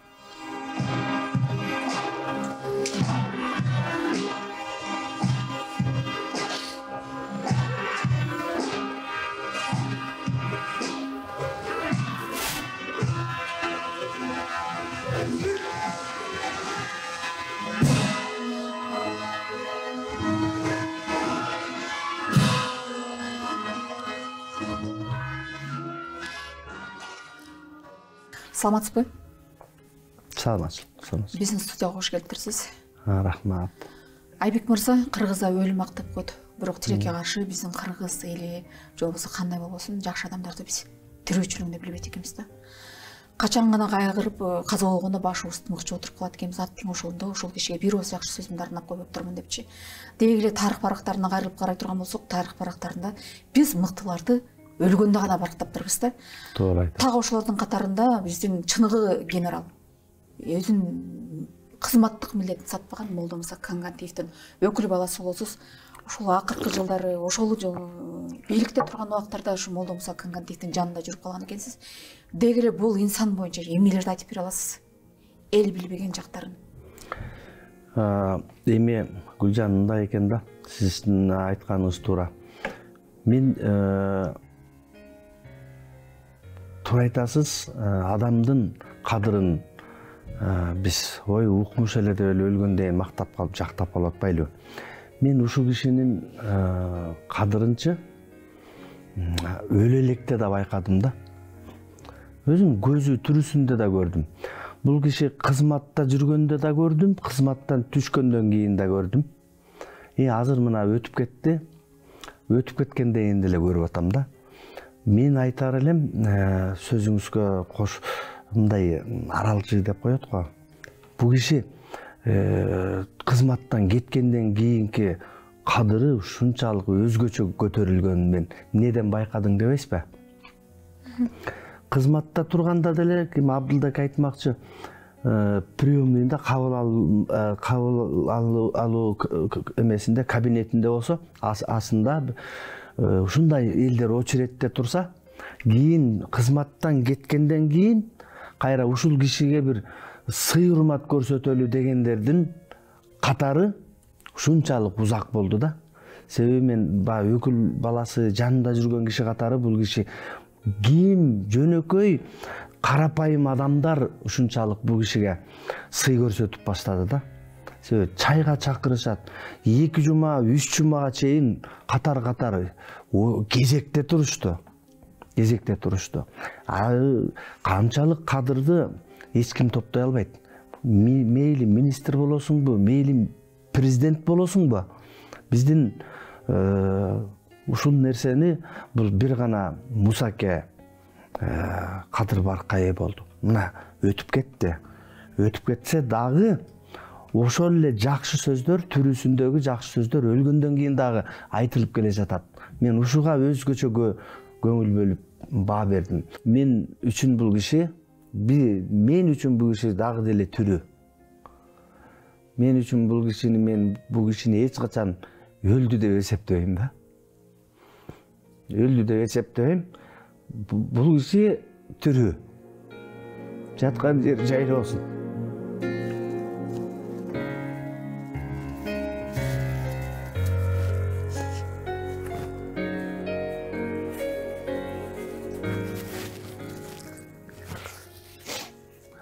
Ушундай отуруп алып, сонун акыл сөздөрүн, айткан мага акылдарын, тигилерин эстеп алып, ич ыйлап алам да. Кадимдей эме болом да, ушул үчүн эмалдач. Же болбосо, билбейм, мага ушундай эме болду. Это не в кадре да. Атам бербеген мээримди, атам айтпаган бир укмуш сөздөрдүн акыл насаатты ушул киши айтчы да магачы. Анан көбүнчө мени эч көзүмчө мактабады. Көбүнчөчү мындай бирөөлөр аркылуу мактай берчү экен да меничи. Иштеп жүргөндө мен ал кишинин бир айтканын 2-3 эсе ашык кылып жаркыратып койчумун да. Анан ушу Абдулдакеге, өзүнүн жакын адамдарына мен Айбекти ушака алып келгенимден мен жаңылып мен бутума бут, колума кол болуп атат деп айткандарын бирөөлөр мага айтып келчү эле да. Бирок эч убактан сен молодец Айбек деп дебеди. Эстебеди. Эмнегедир ушинтип көзүмө мактабады деп кээде өзүмчө ойлоном да. Өзү адамды кээде көзүнчө мактап көкөлөтүп алабыз го. Может, ошону көтөрө албай тардаңдап кетет дедиби? Эч мени көзүмө мактаган жок, бирок урматын, сыйын, мага болгон сыйын экөөбүздүн ортобузда бир сонун бир ата баладай мамиле бар эле да. Кээде мындай бир өзүнчө сөгүнүп эме болуп калат эле да. Достору менен, кыздар менен эме алганда мындай менден тартынып калчу да. А мен акырын сезем да. Же эшикке чыгып, же тамек чеккени кетип калчым, же туалетке кетип калчым да. Теп тыңшап туруп, баягы тема бүттүбү? Анан тыңшап турам, кирип отурум десем, кайра кетип калдың да? Кайра ошентип койчу да. Ошондой болчу. Эмне болду сага? Андай сөздөр жакпайбы деп койчу да. Шефим, неудобно да деп коюп чыгып кетчүмүн да. Отрыва.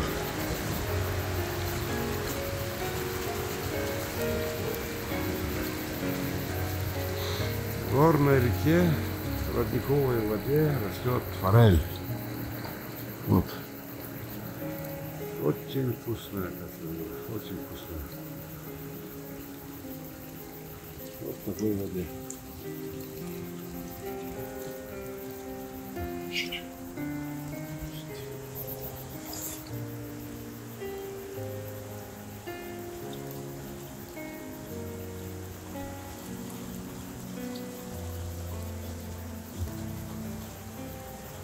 Самая вкусная касса. Биз кыргыздар жакшыларды өкүрүп өлгөндө эстейт экенбиз да.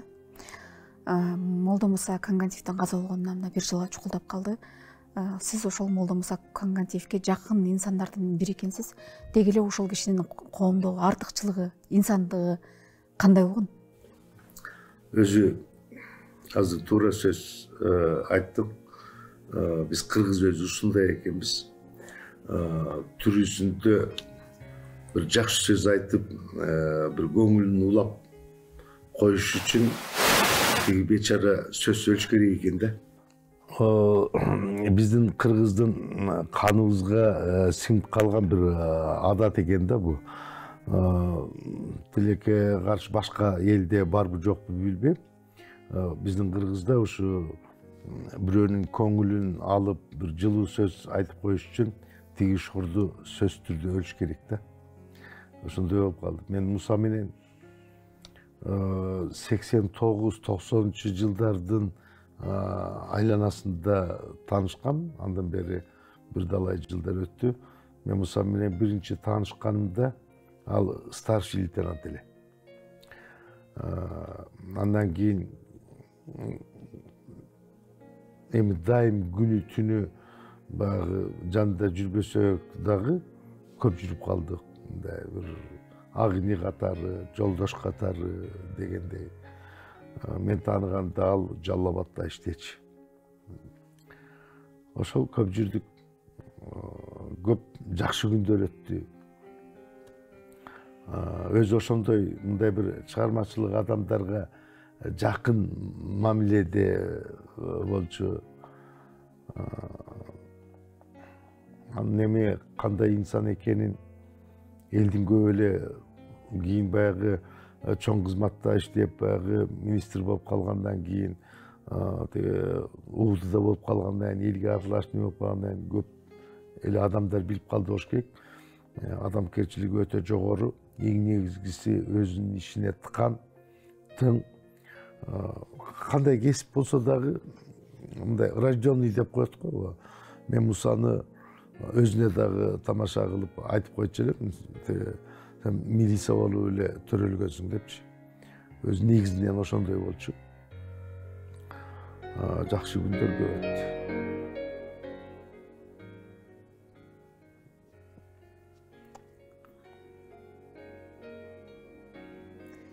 Молда Муса Ташпулатович сиз менен жолукканда кандайдыр бир саясий өңүттөрдө бир мисалдарды айтып калчу беле? Кийинки кездеби? Жок. Ошо 2010 жылдан кийин. Жок. Канча отуруп, канча чай ичип, жол жүрүп, узак тияк биякка дегенде. Бир да жолу мындай саясат жөнүндө таптакыр сөз кылган жок.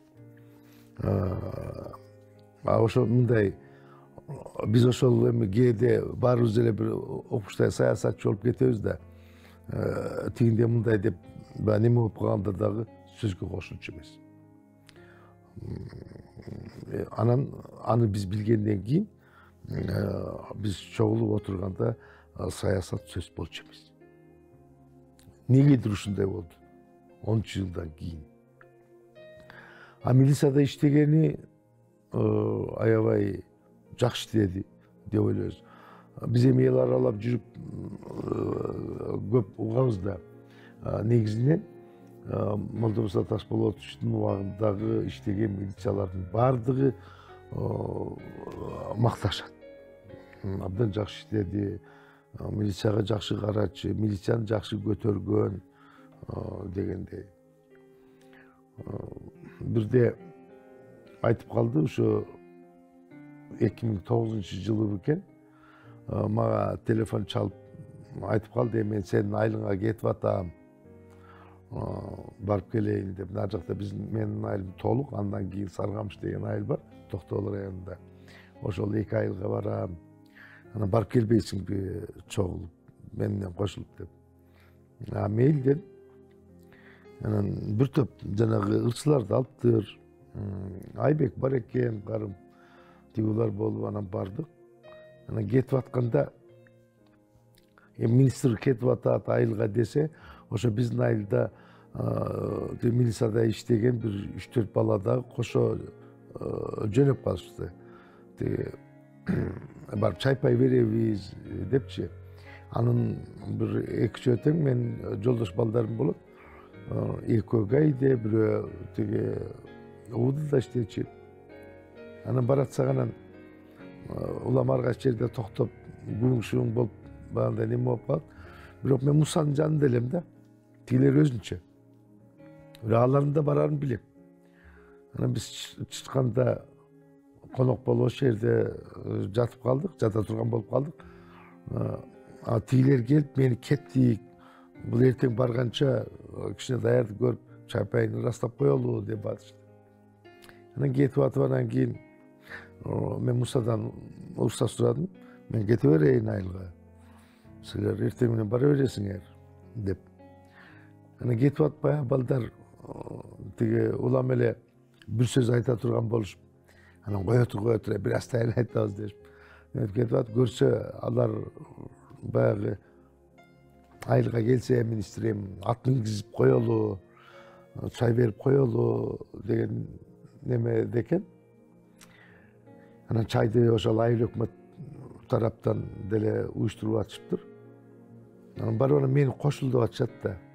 Тиги бизге оорчуп калуулат, эми сен тиги 4-өз, 5-өз биригип ат мингизели, акчасына сен да кошул деп атышпайбы. Мен тамаша кылып аларды. Эми эмнеге кошулам силерге? Же мен кайы болбосом силерге окшоп жолдон тиги акча чогултуп атпасам, же милиция болуп иштебесем, мен деле ошол министрлиңер менен кошулуп, мен деле ошол катары конокмун.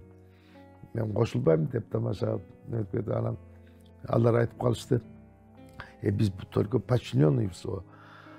Бизге караганда сен тияка барып, бияка барып, чайын ичип, сыйын сен көрүп жүрөсүң деп. Анан туура айтасыңар деп тамаша кылып анан айылга барып анан ат мингиздик. Чогулуш болду, чогулуш бүткөндөн кийин анан 4-өз, 5-өз чыгып анан мен чыгып сүйлөп атты мингиздик. Анан нар чаап, бер чаап, неме келди, аттан түшүп туруп келип турат. Анан айтты, бул ат меники деди. Силер бердиңер деди. Ооба, бердик деди. Ошол жерден участковой чакырып туруп анан кийин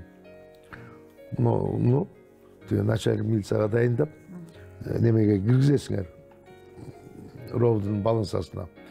Бул ат өлбөйт, жоголбойт дагы.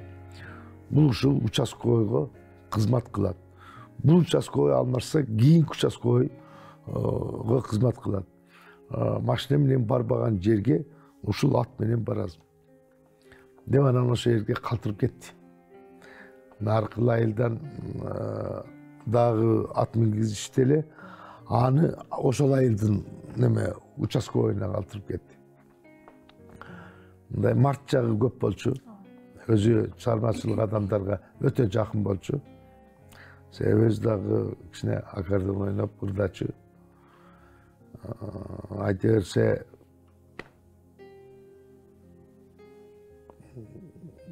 өтө жакшы, өтө мындай отурушту да билген, иштегенди да билген, ушундай жигит эле.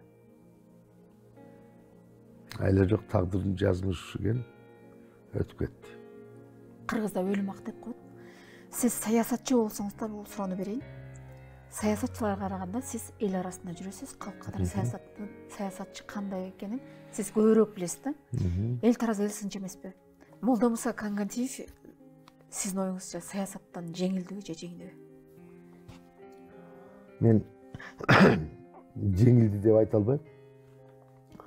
Себеби ал түбөлүк өзүнүн ким экенин мындай эстелик катары тургузуп кетти деп айтсам болот.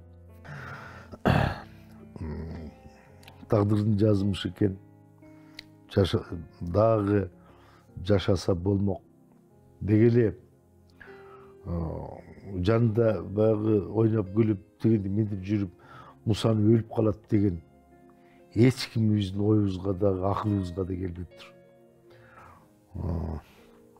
Жаткан жери жайлуу, топурагы торко болсун.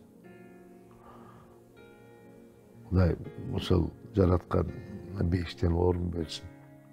Эгер чын жараткан чын болсо, бейиште жүргөндүр. Башка не дейм?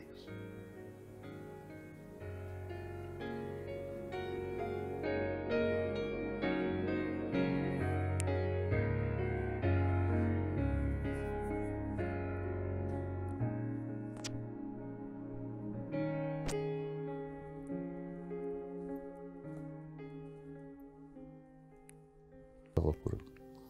Эгер кээде ойлойм, ошол 41-жылдары ошо согушка барып калса бул киши, ошол Германияга тууну сайып келген ошо Молдомуса канган тип болмок да. Эгер өз убагында ошол Курманбек Баатыр болсо, Курманбек Баатыр болмок, ошонун бири болмок. Эр жүрөк Баатыр ушундай инсан эле да. Жүрөктүү мындай бир жолборсой дейбизби, кандай бир ушундай бир өзүңүздөр билесиздер да, элибиз жакшы билет го. Анан акыркы күндөрү үйгө көп келчү болду. Үйгө келип, үйдө жана Германиядан алып келген фортепиано ойночу дейт. Анан баягы түн ичинде ойносоң эми кошуналарыңан кандай болот деп тартасың. Кээде бирде эрте келесиң, бирде кеч келесиң, ойносоң эми бирөө жактырат, бирөө жактырбайт. Баягы домдордо ошондой экен да. Анан ал киши келип саат 2-де келеби, 3-те келеби суранган чыгармаларды ойноп берсең, кошуналар да унчукпай калат да. Анан кайра эртеси күнү айтат, ой кече күнү түн жарымда туруп алып укмуш бир музыкаларды ойнодуң депчи. Анан демейде кээде илхам келип, бир 12-ден өткөндө бир аз акырын ойносоң деле даңка дүңкү да, токтот музыкаңды деп. Ошондой болуп калат. Бул киши келгенде эч ким болбосо билбейт деле ал киши келген. Эртең бүрсү күн кетем деп аткан күнү ошол таң аткыча отурдук, кырдап, аябай жакшы отурдук да. Мен азыр таң калам, ошондо коштошкондой эле, азыр сезем да. Коштошкондой болуп, көп сөздөрдү айтып, анча-мынча сөздөрүн түшүнбөй деле калчумун да. Каяктагы сөздөрдү айтасың, как будто коштошуп кетип аткандай болуп. Ука, бул сен эмне билесиң деп. А мен маани бербептирмин да, ойлогон да эмесмин да. Аябай кайраттуу болуп, саң болуп отурсаң, ким ойлоптур. Анан ошондо аябай суранганда, чогуу барып келбейли, Майылсага барып келбейликпи? 1-2 жума жүрүп конок болобуз. Тиякта пландар бар деп. Мен да бир өзүм иштерим бар эле. Эми эгер билсем мен чогуу кетмекмин да, аккордеонду алып койт, 1 жумага эмес, 1 ай болсо да жүрмөкмүн. Анан баягы ойлогон ойду кыстырган турмуш жеңет дегендей. А тияка барып дагы звонт этип атты да. Звонт этип, ар бир туулган күндө элден мурда куттуктап, бир сонун бир кайрыктарды жиберип, сөздөрдү жиберип. А бирок ошол кайтып болоруна 2-3 күн калганда бир укмуштуудай бир эмеден YouTube'дан алган го да. Адам коштошуп баратканда жашоо кандай жашады, ушундай сонун бир музыкасы да укмуш экен.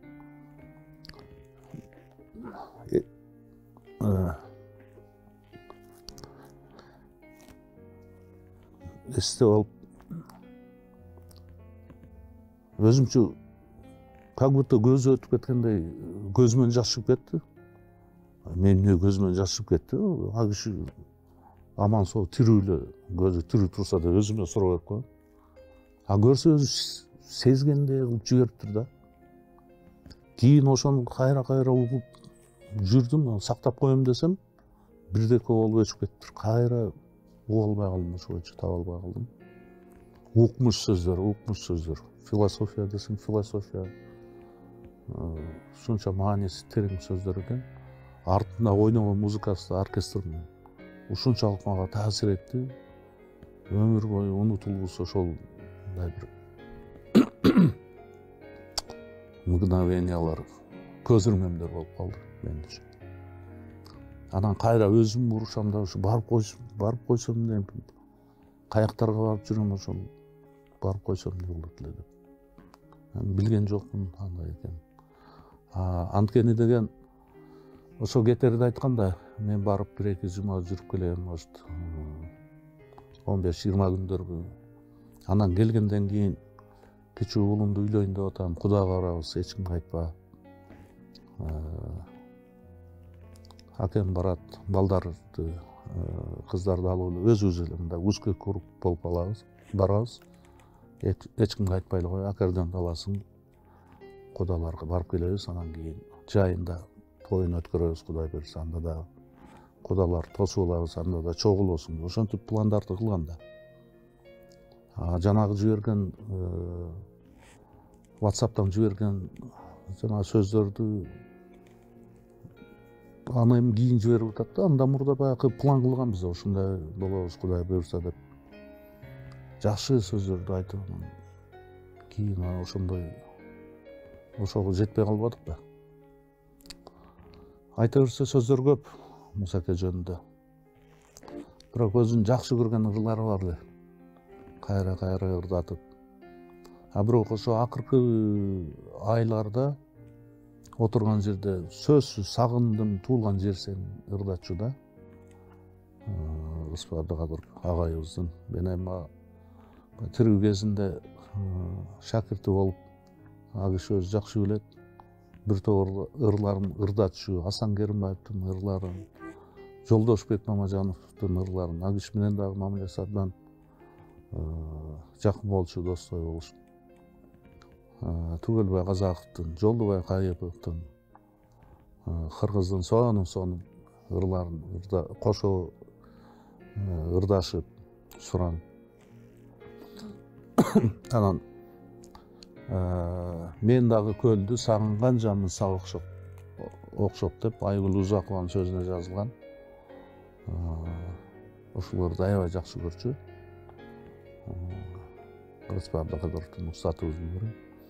Анан мен жанагы Эркин Тазабектин сөзүнө жазылган Кайыр кош.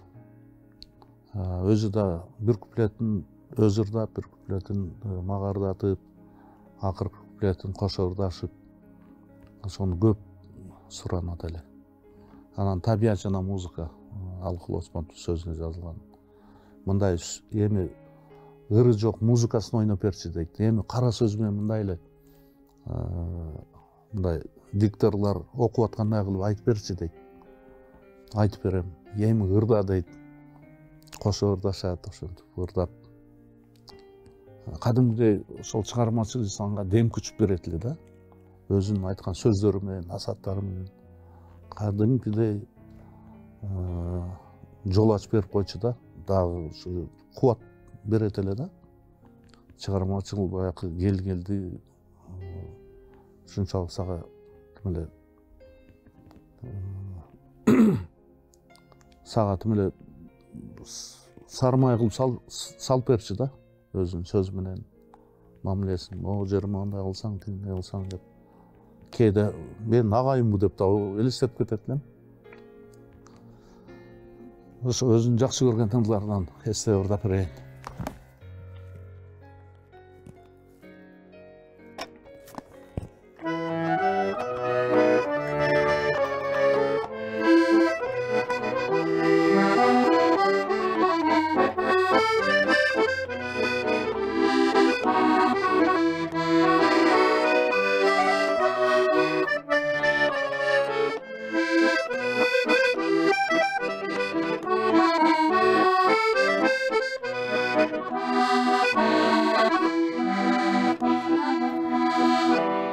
Örttündü caz menen gelip janımda tursam jaydarımın öz görünür. Sen ala gelgen döndürürsün beni, sanır o büyüdün everde tursam sen ala gelgen döndürürsün beni, sanır o büyüdün everde tursam Эфирден пайдаланып, ошо туугандарына, бала чакасына, жакындарына көңүл айтам. Сиздерге кандай оор жоготуу болсо бизге дагы ошондой. Анткени биз бир туугандай болуп калганбыз. Бир туугандан артык, бир тууганга тете дегендей. Бир тууган ага десек, бир тууган агабыздай. Досубуз десе достой. Биз сыймыктанган, биз сыйлаган, урматтаган инсан эле. Баарыбыздын бара жерибиз ошак. Сиздерден ошо кайгыңыздарды бөлүшөм. Жаткан жер жайлуу болсун, торко болсун. Кудайым өз мээрине алган болсун.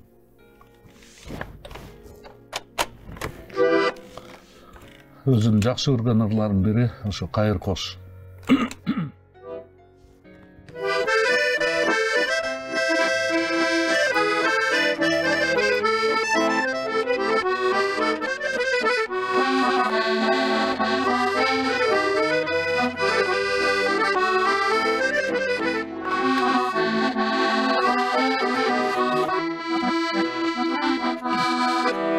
Sen menden gitkin geldin, gitkin emin.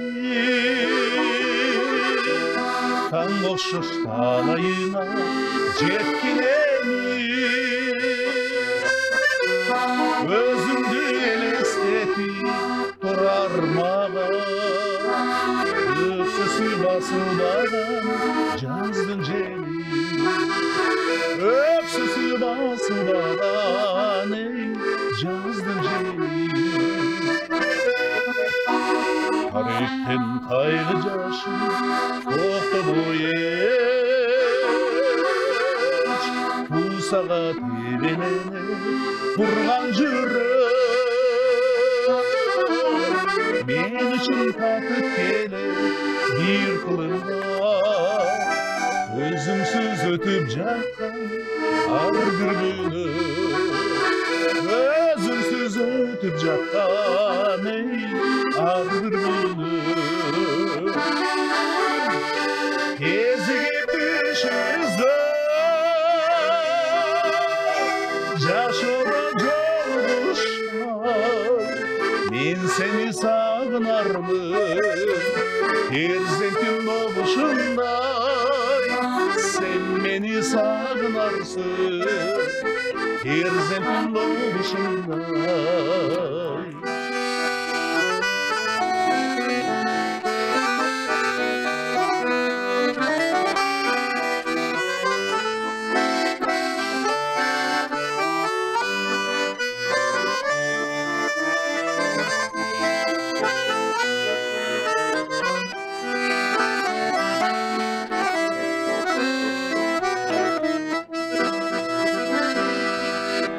Hiç kaçan bütbügündöy gün saparı.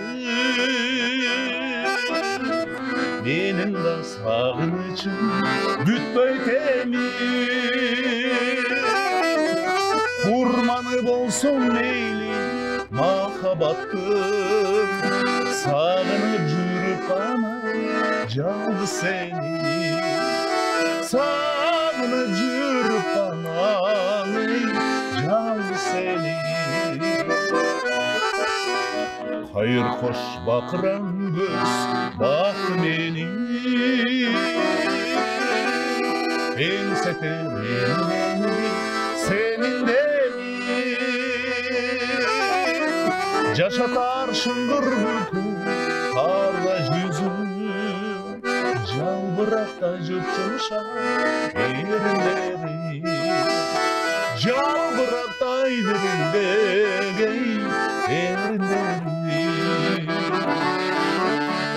Ezgip düşüzde yaşana joluguşar. Men seni sağınarmın perzentim boluşunday. Sen beni sağınarsın perzentim boluşunday.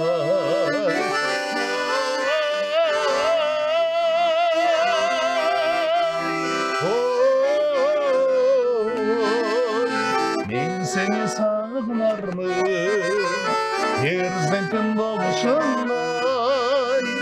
sen beni sağlarsın.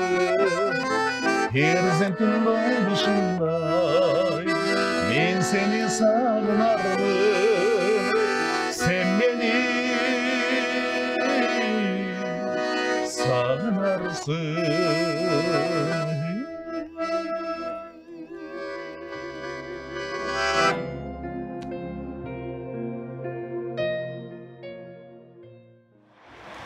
Yemin benim çalgıs yıldızım, koş, jasqa yerin cahli olsun, koş.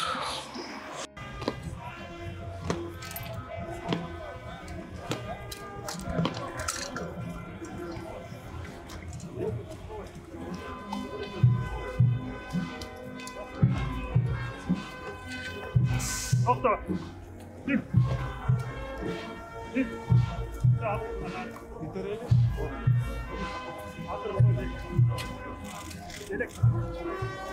Bozyorgoda mini vatemingen ay, boz içiga giva gerilgen ay, kayran hayatam dölötüm ay, bozyorgoda ozu tıyıldın ay, hemi boz içiga yükköl çıyıldın. Oy.